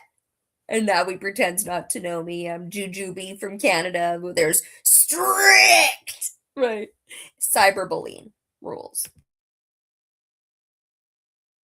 Judges in this video, despite what his cult followers seem to say. The people who are like riding for him hard, believe everything he says, despite the fact he's a proven liar. Here I am. Criminal justice system, what a judge who's in his pocket found. How much money do you think I have? Like I'm wealthy, but All I'm right. not judging pocket. That's a Why different. would a white female judge be in my pocket? And how would I afford her? And this is why I say the bill has been wrong and it cannot be unwrong. Because now all of a sudden judges are in my pocket. First of all, I said that before you even found, right? When I was using he, because I assumed it would be a male judge that found in your favor erroneously. Both have attorneys. We both had a fair shot. I just came with the truth and she lied on the stand. The court, the judge said that she lied. She lied. She lied. No, she lied. I've got videos of you lying, Carlos, right? On your platform. Lying, constantly lying. I don't trust a word that comes out of your mouth. She didn't only lie to y'all, she lied in court. Proven several times when she lied. This is the rhetoric that needs Right? to This stop. is a story on TikTok. This isn't proof. His word, he's not sworn in here. When since in American history has gay black men had court systems in their pockets? If anything that have white When they paid $10,000 so they can get on live and say they're going to unalive their former friend and get away with it, and now she can't speak, but you get to? woman had a better opportunity to convince another white woman that I was guilty. Right? He's been to court. He knows what happens, but he's yet to live stream it. So I don't know what happens, but I do know it's a she judge at this point. And I know Rebecca, outspoken, has gone from public to private. And you like the amount he silences all the people he has victimized and gets no repercussions is crazy pants. In fact, that judge said he is actually believable and you are not. Based on Yeah, constantly. They find for the narcissist and the rich person, which you're constantly bragging about, Carlos. on the evidence and based on what I'm hearing. It was a fair shot. I had an attorney, she had an attorney. Stop it. Stop it. Because what you're doing is actually against her injunction. No, Also, it's this not. definitely I don't even know her. I live in Canada. This is TikTok. Take yourself offline, Dillard. Take yourself away from the internet if you want the internet to stop. definition of defamation. Not only are those accusations false, I went to court, I presented my case, I won. Stop calling me a predator. Stop calling me a killer, because you will be in court next. Never called you a killer, just said you planned The it. thing is, if I ever lost multiple times, I would just give up. I win, I lose. It's all on the way to world peace. I'm down for it all, Carlos. Come have a chat on YouTube anytime I'm live, if you're brave enough. And Carlos threatened. I'm here on this planet to end slavery. All my ancestors, all our ancestors, came so that we could collectively be here on the planet together right now and usher in world peace. Or you all can just keep towards World War III. I'm going to keep doing me. Everyone gets to keep doing them. And I almost certainly won't be chilling the F out, though. You're welcome to come and help end slavery in whatever way you feel called, including trolling me, because it helps energize me. So, thank you. I'm here on this planet. This leads back to Carlos Dillard's video on me, stating that it's a violation of his former friend that he lied about's thing in court, that he paid $10,000 to a white lawyer to get done. I've never had a conversation with her, right? Me and you have had more of a conversation, as this is the second or third video you've made with me. You wouldn't remember because it was like months and months ago and it was something different. I've followed you for years and years and years and am deeply disappointed in you and what you've done and what you continue to do. And that is what that video was about. And I did tag both of the people who I'd watched go through this. I won't do it again. I will let that one stand. Don't blame her for it. I stand by my actions, unlike you. This leads back to January 23rd, 2026. Another failure of the criminal justice system. Yet again, finding in favor of the perpetrator instead of the victim. Not surprised, but I am deeply disappointed. I will be continuing to cover Carlos because it's truth. The criminal justice system, what a judge who's in his pocket found, doesn't determine my truth. Carlos's lies about what happened in court isn't the truth. The judge isn't on his TikTok. He said that his victim isn't allowed to talk about him. And he's going to sue everyone who possibly spread misinformation. Except it wasn't misinformation. It was out of his own mouth. He threatened to kill his former friend. After saying she didn't have cancer when she does. After him and his husband went for her housing. This woman who is recovering from cancer. And Carlos has made her his victim. Like many victims before.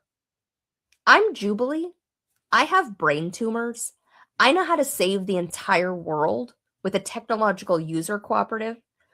I also have this weird signs and symbols stuff with all the dates and the ancestors. Come create world peace. Come create a better criminal justice system, a better healthcare system, a better education system that doesn't find in favor of the narcissistic billionaires and finds in favor of truth and right instead. Find me where you find me on YouTube, where I'm live hours a day across 3 chats. Carlos's husband, busy after court, just stocking up on the victims. So outspoken isn't allowed to talk about you all online. I am. Take it up with God, Christopher.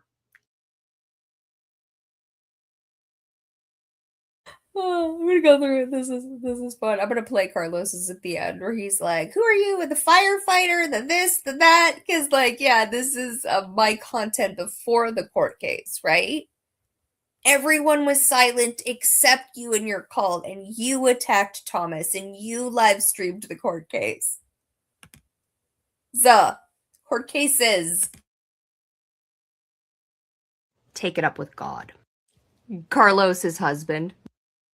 The government wanted soldiers and not dads. No, we're not talking insects. Men do not. Yep, testosterone's the problem.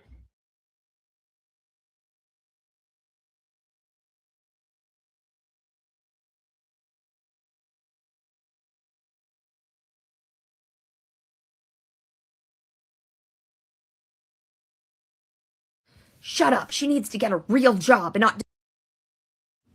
Hi. I don't have time to sugarcoat this. Bitches be stiffer than a dick pic. Like they came to bang. Bitches don't want to get this. Let my boss have.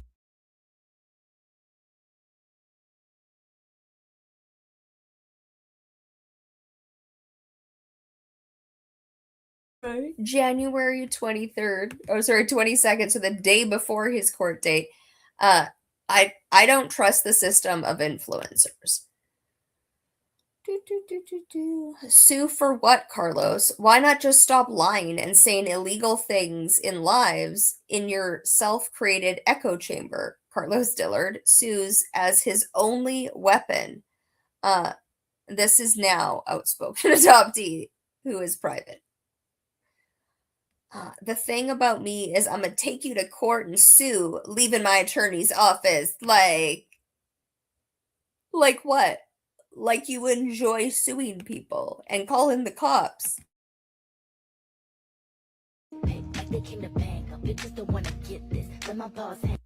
The thing about me, I've had so many influencers threaten that same thing. Like watched so many people threaten legal when they're on the wrong side of the law. And Carlos Dillard is on the wrong side of the law. But the legal justice system finds for the wrong person so very often. And he's going to court on Friday. So fingers crossed the criminal justice system does indeed find the right way for what feels like the first time. But Looks like I got my hair cut on January 23rd. I also got it cut today, May 28th. Fun. Threatening to sue people for telling the truth about you online is, well, it's an influencer move. It's what they do. Coco Brizzo, Ali Priestley, Corinne Vivers, which is not an influencer, just, made an enemy. Oh, and Katie Felton. Have I missed anyone else who threatened to sue me? I don't think Dillard's necessarily threatening to sue me, but he's threatening to sue anyone, right, who spreads the truth. How big of an account do they have to be? Do they have to live in the same country as you?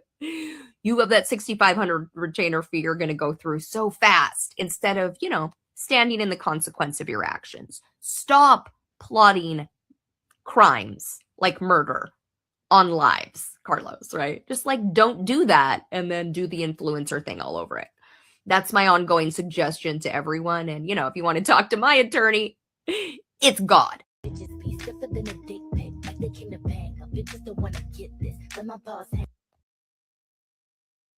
I just made my last video putting together all of the Rachel McAdams signs and symbols with boobies, and there's no sound. Because green screen somehow means no sound now. Is that just mine? I'm just a girl. Male actors taking it upon themselves to make their co-stars perform well by torturing them so that their emotion. You may still be sick on a healthy planet.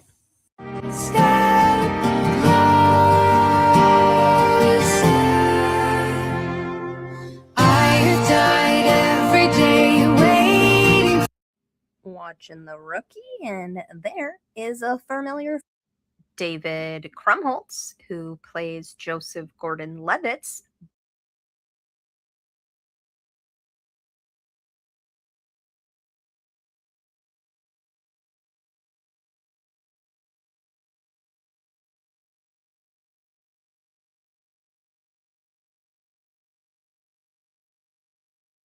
I need video guests on my YouTube channel. How bizarre! How bizarre! How bizarre!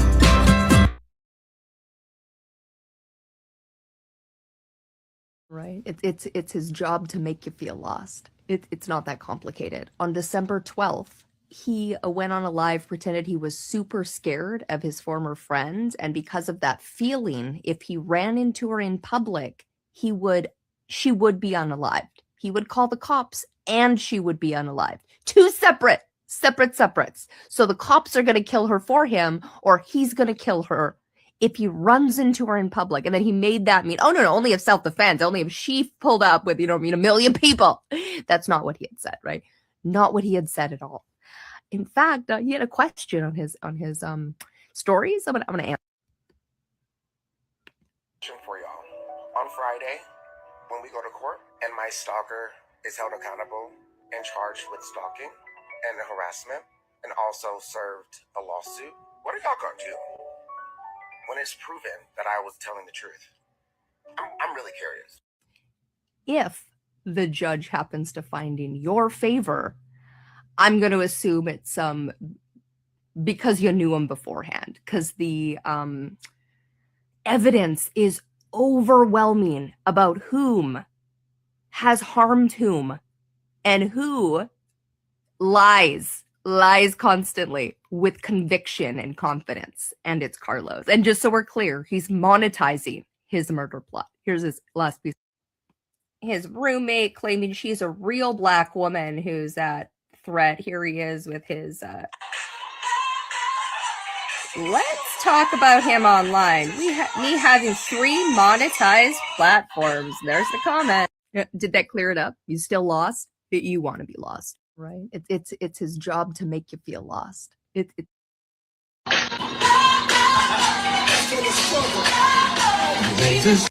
Your child had a known condition, viewable in babies. A home person, a nurse, a doctor came over, saw said baby, displaying those conditions, and was like, your baby's healthy and happy. You're the depressed one. And that happens so very often.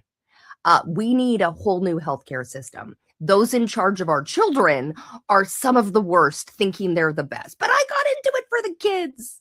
If you can't tell a sick child from a healthy child, you're in the wrong profession. We should be shaming them, suing them less and shaming them more. Get your crap together, nurses and doctors. Like, actually, your child had a known condition.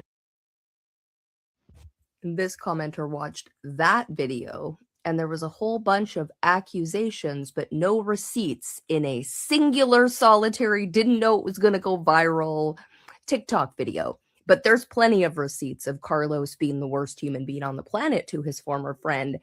And then there's absolutely receipts of him planning to take her off the planet if he runs into her in public. Not how to manage his emotions and not pull out his pew-pew that he's known for carrying around. He's going to kill his former friend. So caught? Yeah, no, he's been caught by everyone who has their listening ears on and deduction skills. That you all call that not a murder plot doesn't make it not a murder plot. This commenter watched that video, and there was a whole bunch of accusations.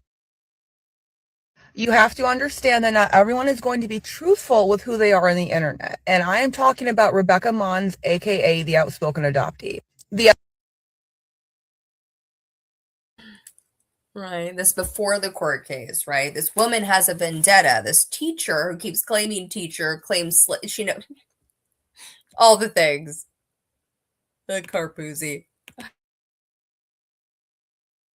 Outspoken adoptee, aka Rebecca Mons, aka Desiree Mons. She has many aliases that are public information. She has a criminal history of disorderly conduct, trespassing. She's been in small claims court, but most alarmingly, she has been to court for domestic violence charges. And this dates back to the 90s. Some of you weren't even alive.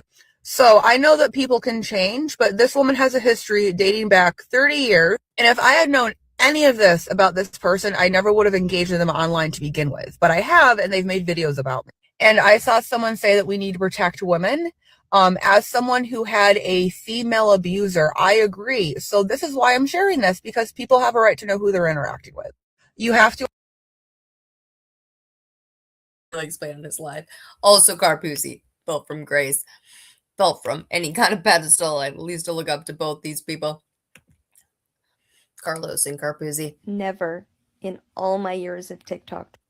Anything to Carlos. Like, anyway, we're gonna go through me.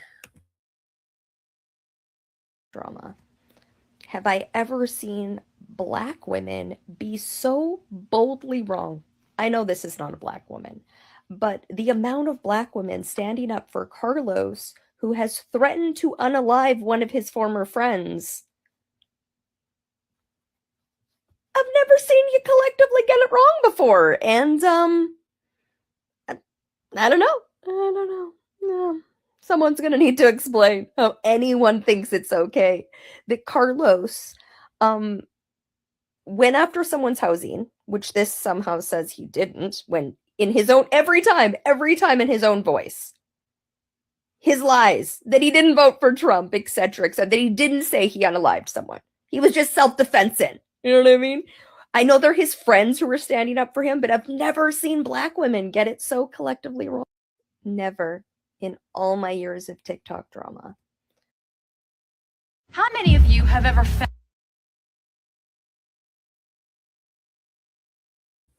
It was January 16th. It's Diane Fossey's birthday. The day Maya was married.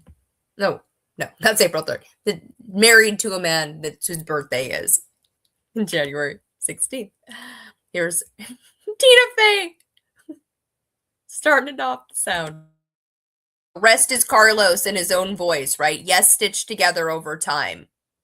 That also, that dumpster isn't actually on fire, right? That's fake fire. Felt personally victimized by Carlos Dillard. I did vote for Donald Trump when it comes to calling women and grabbing them by the pussies and everything that y'all gonna throw at me. I understand that. But guess what? He didn't grab me by the pussy. You and the black pussy you fell out of, hoe. Because I'm no longer being trauma informed when it comes to you people. I will beat the fucking black off your skin. I'm done going high. I'm telling you, I'm gonna start doing what I used to do to these hoes. I'm gonna start making people lose their kids. I'm gonna start making people lose their homes. I'm gonna start making people lose their job. You're a fucking loser. You lost your son. You lost your birth parents. You lost your adoptive parents. You've lost everything. And you didn't even win in life. You even lost your titties, ho. Back to your own fucking country in the Congo where people are literally dying in caves. You're mad because you were eating mud pies and we were eating pot pies, okay? You come to me in person, you also. So after that racist diatribe about the Congo and mud huts and the Congo, this part, right? If you come to me in person, you will be unalived is the December 12th live, right? After all of the history of all that other shit that he said with his full chest over, right? Oh, stitched together, this makes me look bad. I shouldn't have been so mean. You mean absolutely horrific and racist and ableist and still double down on it and claim to be the victim? Notice how we don't have Rebecca saying this shit about Carlos.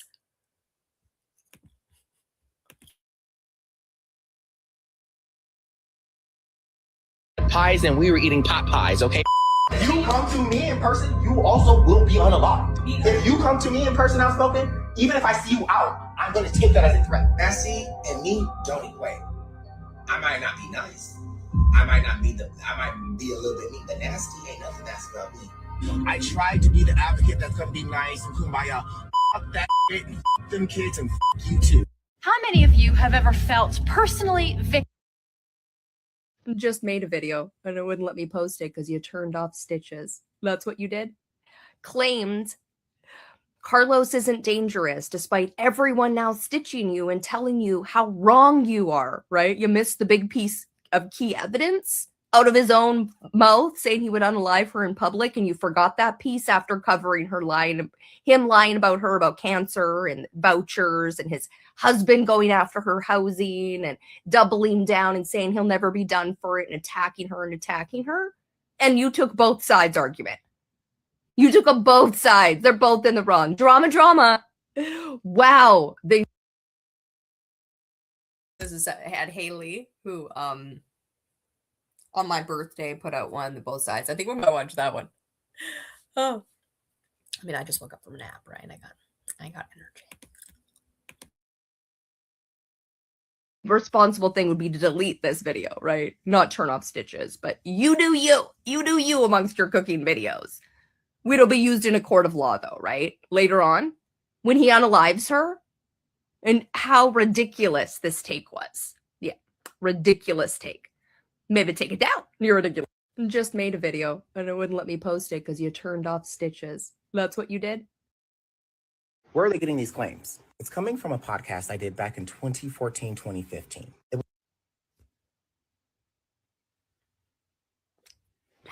after the election. You say in that podcast, right? You voted for him because he didn't grab you by the, or your sister by the, which he couldn't have said in 2014 or 2015, like your memory has misremembered, because he only said that, or it was only released to the public a month before the election, before you voted for Trump, and then went on to pretend voting records are public and that we could look up that you voted for Bernie Sanders. Wow. Carlos, the lies. Where are they getting these claims? It's coming from a podcast I did back in 2014. This is an ER doctor telling people that pain's not an emergency. I'm gonna need people to come help me fix the entire healthcare system. Like, so long ago. Because I have brain tumors and I can't trust the one we got. Because ER doctor. This is an ER doctor.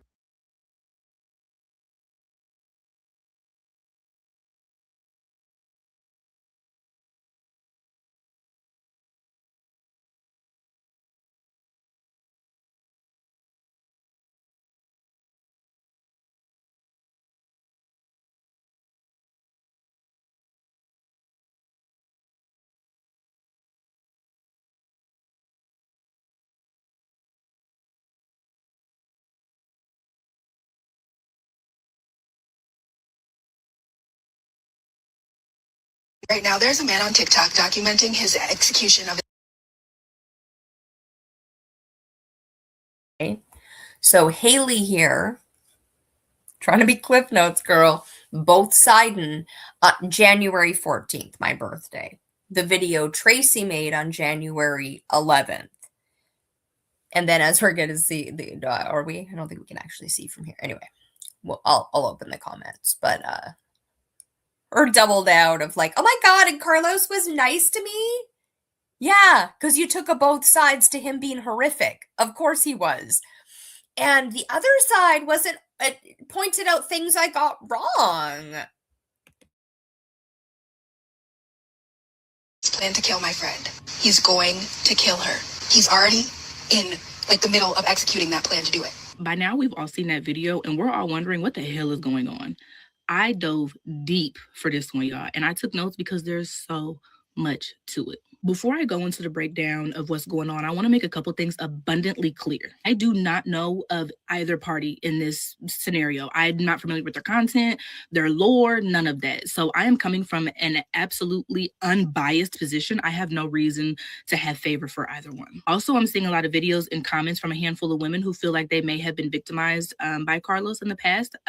Again, I didn't deep dive on those specific stories. I am specifically and only referring to the video of the allegation. Notice how this rhetoric is Carlos's rhetoric, right? No, he didn't. Right. No, this proves the point that Chris used his position, now no longer his position, to transfer her information and then use that information when they were no longer friends to threaten her. Claimed she didn't use the GoFundMe money, but claimed she didn't. And whatever the rules are, she followed them, didn't lose her housing, but he still uses it, right? These people, they get everything that's coming to them as I plot in public. That he is documenting his plan to carry out a murder plot and kill a woman. That's it, that's all, because that is a huge a dangerous allegation to put on someone, especially when it's been seen by over 3 million people. If anything in what I'm recapping seems like it's out of order to the people that are involved, I'm sure they'll see this video. Please correct me. This was on the live the last 2 days. I don't remember which one it was. One, Carlos hasn't apologized. He's claimed he's apologized and actually hasn't, claimed it in front of a judge, and then like, I mopped her floors on my hands and knees. Right, well, claiming she didn't have it, you were just there because she had top surgery, which you still would need someone to scrub your floor. Like, the victimhood he claims. I had to scrub a floor. No, you didn't have to. You chose to, and now you're choosing to make it your whole... Carlos has apologized for saying she didn't have cancer. He did so again. Again, he's still like, I'm still saying. I know what I'm seeing, but I'm still saying. He shuts it down when people say she doesn't. Nope.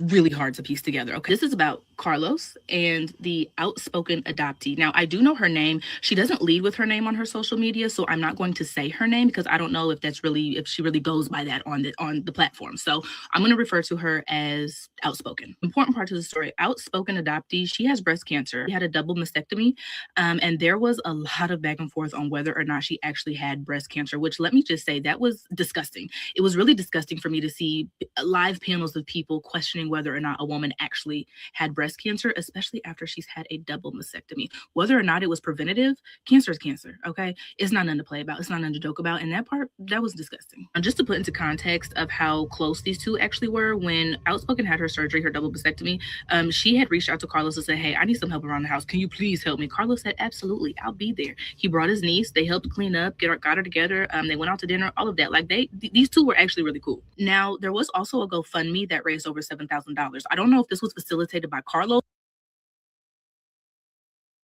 Right, as Carlos has said, do you have my number? That's his number, right? That's what that was. Now it's showcased on her TikTok that she's showcasing their DMs between their phone numbers.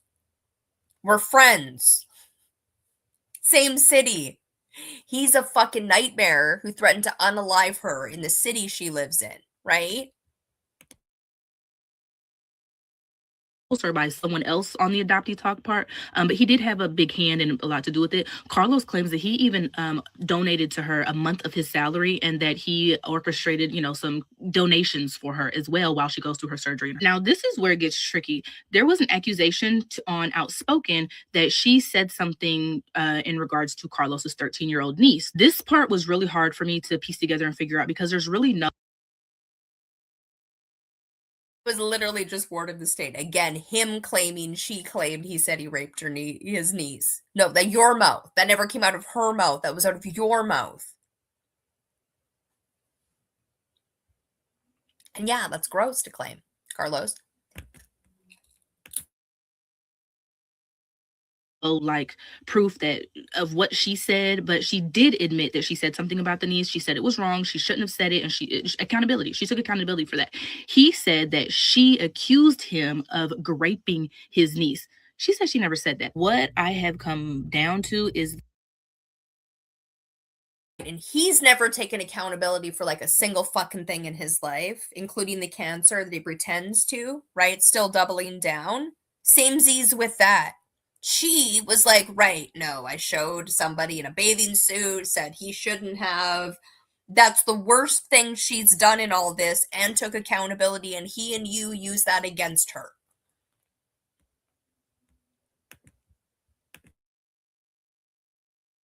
that he may or may not have posted a couple videos or posted his niece. She said that those posts that he made were over sexualizing them, and that's something that predators and, you know, rapists do. He took huge offense to that and took that as in her saying that that's what he is and does. Now, there was also an instance where Carlos had said some things about her on live. Someone relayed this information to her. She called Carlos out, you know, addressed him about it. They went out to dinner. They hashed everything out. She comes back, sees that there's actually more clips that she didn't see before. So she readdresses it to Carlos. She says that she deserves a public apology. And he said, no, he's not apologizing. Carlos is on more than a few lives questioning whether or not she actually had breast cancer. Of course, these were done on live panels that had other people ganging up on her as well, saying, you know, she didn't have breast cancer. Carlos says he has a family source thing that he know that it wasn't cancer. Again, that was too much. Keep in mind, every time Carlos goes on live or is in the comments or says anything, she's making a video in response to it, okay? Her entire account is probably over 100 videos about Carlos. Carlos is going live after he's seen that she has made. Right. She's not setting up camera in his house. He's constantly going live, plotting up to and including murder. And you're like, and look at this, hundreds of videos. He's selling shit and using his platform to hurt people. And like, get ready with me when we file lawsuits. Has $10,000 lawyers. Well, she should be or was representing herself in court, and judges use that against you because you're poor. Well, he's a public speaker and lies like it's his first language. Several posts about him.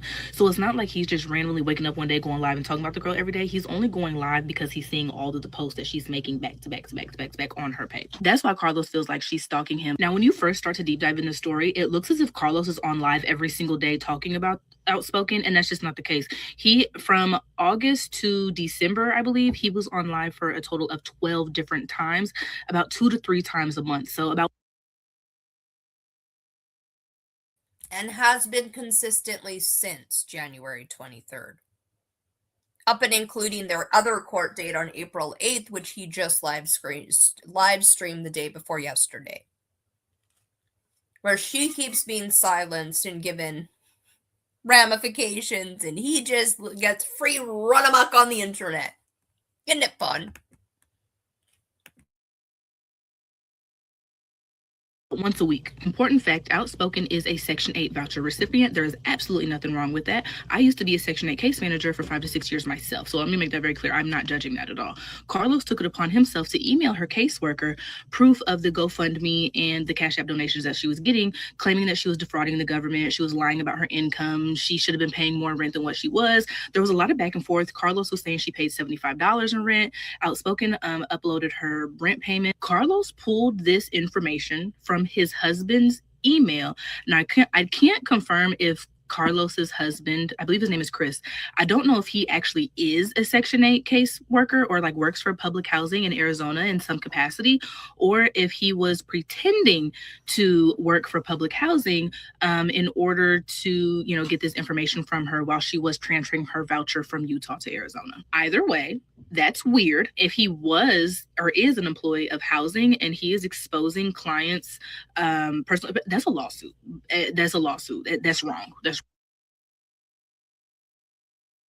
That's a righteous firing, Chris. That's can't get a new job for good, strong reasons. That's your digital footprint, you fucking monster. Rein your husband in. Don't plot shit on live. Don't publicly showcase you emailing case. All of it. No, we were the good guys. We'll claim today.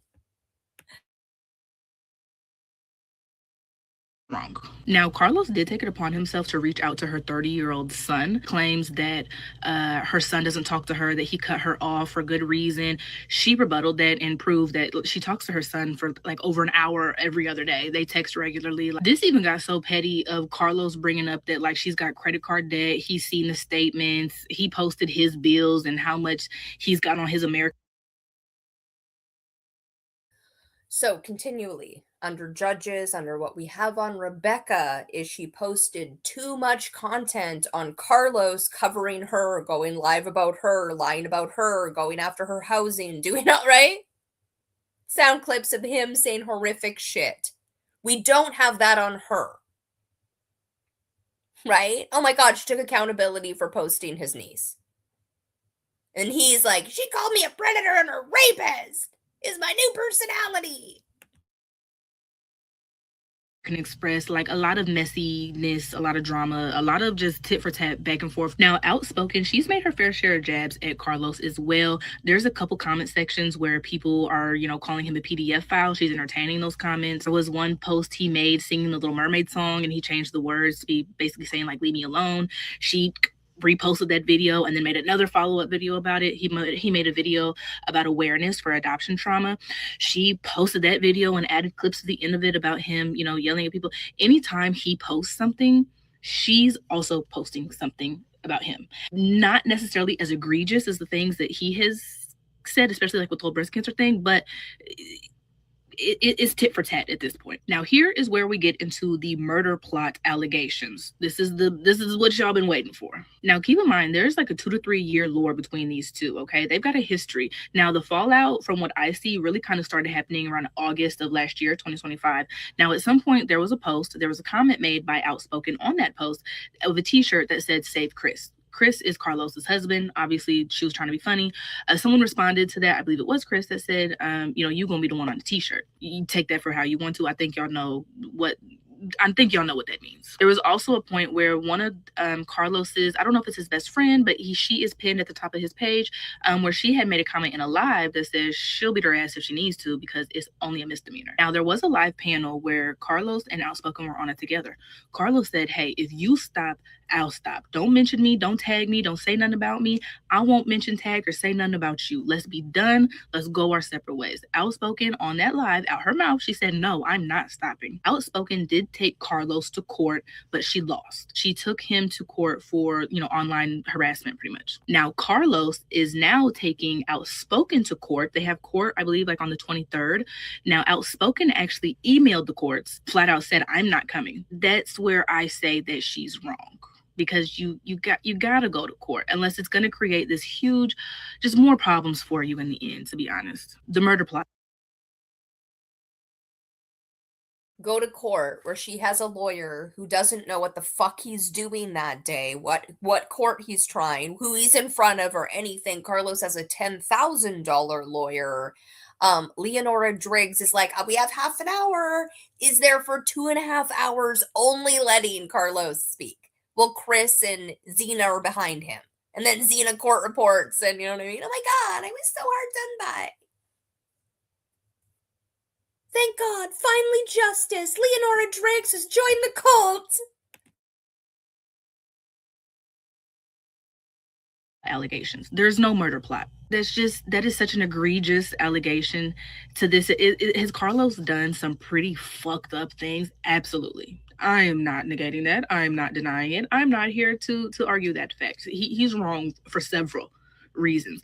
There is no murder plot. There is no documentation of a plan to carry out murder. I want to make that very clear. It just does not exist. Now, there was a lie where some things were said. You know, he said, "Hey, I asked her to leave me alone. She said she doesn't want to leave me alone. If I see her out in public, you know, I'm gonna take that as a threat. If she pulls up to my house, I'm gonna take that as a threat."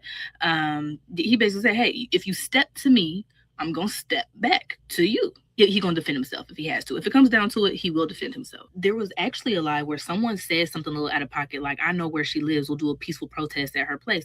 Carlos said, no. That sounds a little too much. We're not doing all of that. Like, calm down. And now we're here. They have court on the 23rd. And yeah, I hope I was able to clear that up. Or break that down in a way that y'all could understand. I know that both parties are probably going to see this video. If I, got anything wrong, or if I forgot anything, or if you have anything, please let me know. I'm not on anybody's side in this situation. I feel like, Carlos, you done dragged this out. You had ample opportunities to leave that girl alone and just drop it and let it go. But Outspoken, you kind of dragged this out too. But you have over 100 videos of that man.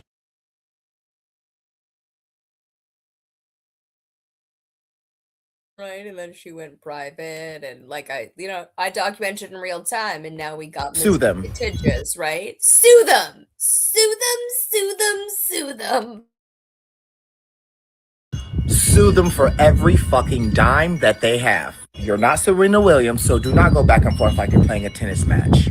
Sue them. You're not Mother Teresa, so you're not concerned about their livelihood. Sue them. You're not CPS, so you shouldn't be concerned about if they can afford this lawsuit or if they want to feed their children. They should have thought about that before they fuck with you. Sue them. You're not the fire department, so why are they shocked when they try to burn down your life and now smoke is coming up their door? Sue them. They are not a judge, so why are they sentencing people in the court of public opinion? No facts, no evidence, and no accountability. Sue them. They are not law enforcement. Why are they investigating, accusing, and encouraging strangers to treat someone on the internet like they're guilty? Sue them. Because at some point, it's just social media stops becoming just a post and it becomes defamation. At some point, I'm just speaking my mind becomes harassment. At some point, I was just warning people about him becomes a public lie and cause real life damage. Sue them. And when your words put someone's safety, financial safety, family safety, reputation at risk, don't be surprised when they stop arguing in these comments and start filing paperwork. Because everybody wants to go viral until the lawsuit does too. Sue them. He thinks he's so clever. The creator's more clever. Oh, Dr. Taylor. Oh, actually, sorry, I did want to quickly show. Let me just go. Constable James. Actually, let's show this. Let's show this, because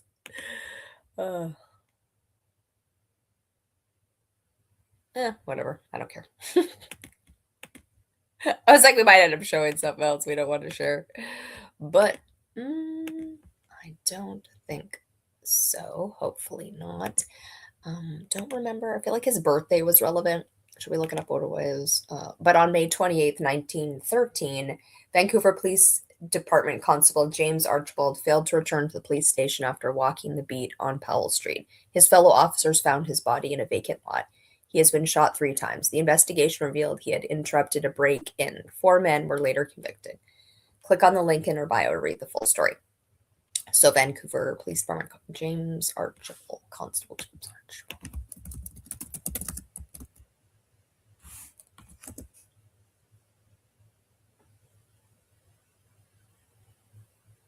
Was born July 16th, 1885.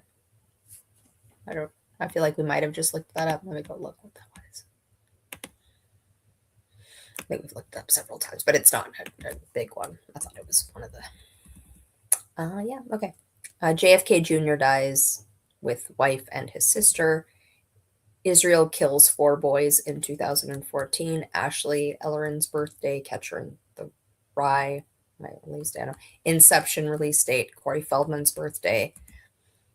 Allie finds Sleuthy's post on Paul McCartney, who's been both the SNL finale and what? Oh, Stephen Colbert's finale. A previous boss of mine's birthday. The Police bandmate, and Will Ferrell, who is the one who was on SNL for the finale. All right. Oh, and there we go. Wait, YouTube video with end song sample of the Testaments. Teenage girls powerful. As I explained, that was a back video. You know what I mean? All right. That's not what we're here for, though. We're here for search. Damn it. We need Nicholas Jordan Wachter. And then hopefully we keep it here. Took place May 25th of all the dates. Could have taken place. Taylor. The date. Oh. Yes. Search.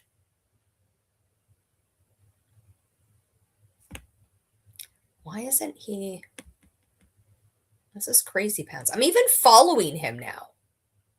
Has he been? Did they take down his? Just, I don't know how long ago, but like. Okay.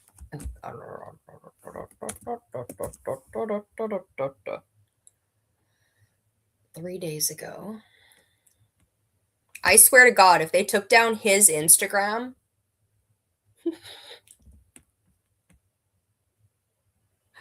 Oh.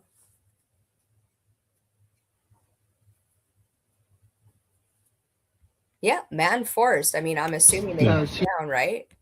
With him, with Dr. Taylor, with all. It's a danger to who? The Chinese government? To you?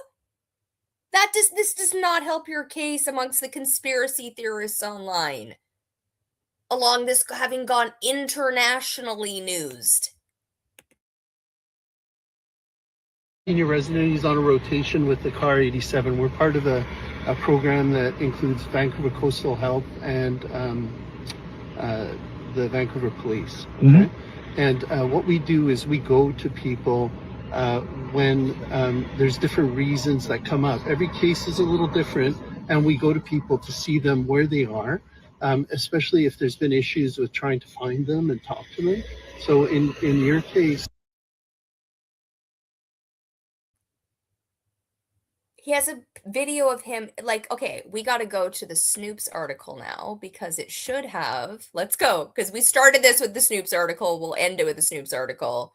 This will be here with this video. You literally can't get rid of this video, guys. It's everywhere. And the more dear God, they took down his Instagram. I cannot express how much this is not smart. Not on the smart side. I mean, you might have also taken it down. He might have taken it down, which, you know what I mean, might be smart to do. I don't know. But it looks like it was taken down because Googling his name used to give the Instagram. I started following him in order to be able to, keep up to date, find him more easily, not have to go through Google to find him. Oh, look at that, 518.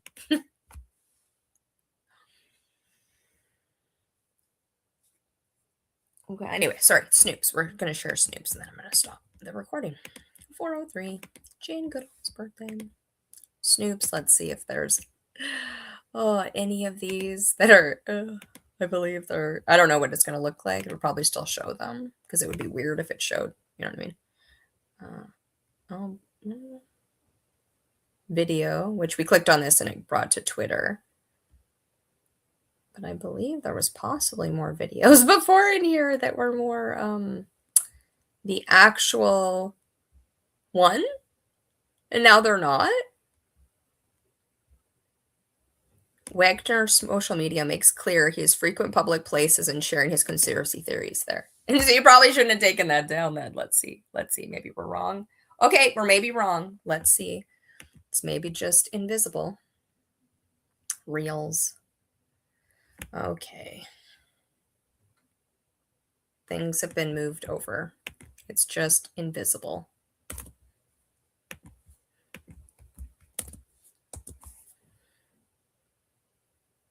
See? Following. Let me the fuck out of here. All psychiatrists, right? refuse to watch the video.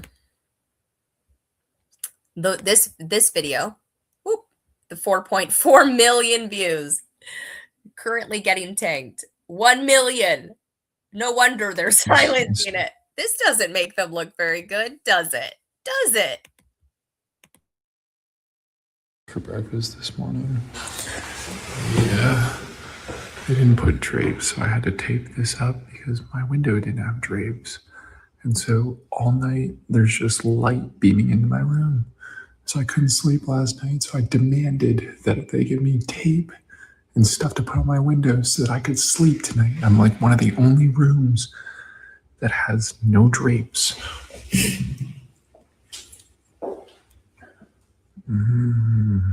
Shangri-La, baby. So I had some eggs and stuff for breakfast. Yeah. Okay. And this is Dr. Emery. He's a resident psychiatrist, Yeah. senior resident. He's on a rotation with the CAR 87. We're part of a program that includes Vancouver Coastal Health and the Vancouver Police. Okay? And what we do is we go to people when there's different reasons that come up. Every case is a little different, and we go to people to see them where they are, especially if there's been issues with trying to find them and talk to them. So in your case, I think you were certified under the Mental Health Act just, I don't know how long ago, but like maybe 3 weeks ago or 4 weeks ago. Were you aware of that? Dr. Taylor saw you in a cafe. She didn't certify you. I think you filmed part of it. And then she spoke with your family, got some more information. So Dr. Taylor certified him after meeting him at a cafe where they ambushed him. He recorded part of that and put it up online. This is all up online, including this, that makes them look absolutely, as you can see, and like, oh, you don't have, like, no, this looks absolutely horrific. The Vancouver Police Department and the mental health team should be looking at this as to how do we not have this happen? How do we fire Dr. Taylor in this horrificness? Or if it's not her fault, and every doctor would do this because they're just on rotation to be diagnosing people in cafes and breaking HIPAA and talking to family members. So those documents have been delivered. Yes. Yeah, Corey? Ryan. Ryan. Nice to meet you, Ryan. Nice to meet you. Again, please consider very carefully these documents. Please consider the fact that people's lives are going to get ruined. Please consider the fact that people's businesses are going to get shut down and people could catch criminal charges for these things. No, all right? Very much appreciate it. Really important stuff. You guys literally have the hands of every person and family in this riding in your hands right there. Okay? Please think about it. Thank you very much. Just for your information as well, this entire visit and the fact that I dropped these documents has been digitally recorded. Well, that's fine.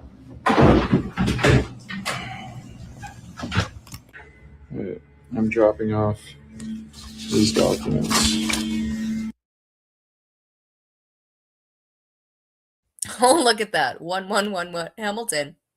Also some other ones, right? Now, these are MP offices. He's recording himself dropping off paperwork.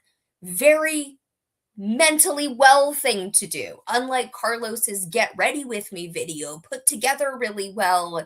Come with me to sue people. Better content. This one's, you know what I mean? The camera's all over the place. Not great. Covers his ass as far as, anyway, then this, I have no idea about this. The Vancouver School Board has been formally notified of their fiduciary duty to protect students. Okay, so I'm in Shoppers Drug Mart. Remove the ones from the campaign that showcases Dr. Taylor. Okay, so before I start this video, I want to know. This is the cops, though, so I guess we'll play this one because they took down. Okay, the cops, right? He's showcasing again him talking, right? You can have a different opinion on what this shows from the police, from the standpoint of I don't know what this angle is. Maybe in his house, as people said, right? They thought you had a bomb, then they what? They do ridiculousness. If you're not assessing what's going to keep officers safe on the job versus tearing people out of vehicles, bringing people into psych wards on doctor's orders, all the shit that we have covered. What the protocol is for bombs, for bomb threats. Is it that when someone has a bomb threat, 3 to 4 officers jump on top of the bomb on the person? Is that how a bomb threat is supposed to be handled? Okay, so what you can see, and this lines up with the other video, I'm walking backwards slowly, asking the officer why he's trying to get my bag, what is going on, trying to give my side of the story. He's not listening. All right, he says, stop backing up, stop moving. And so I'm like, okay, I just want to know what I'm being arrested or detained for. And so what you can actually see here, if we go back, is that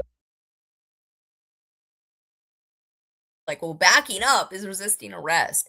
If that's the case, again, that's not helping. People in actual mental health crisis who can't distinguish reality, and officers with guns who can't distinguish somebody who can't distinguish reality.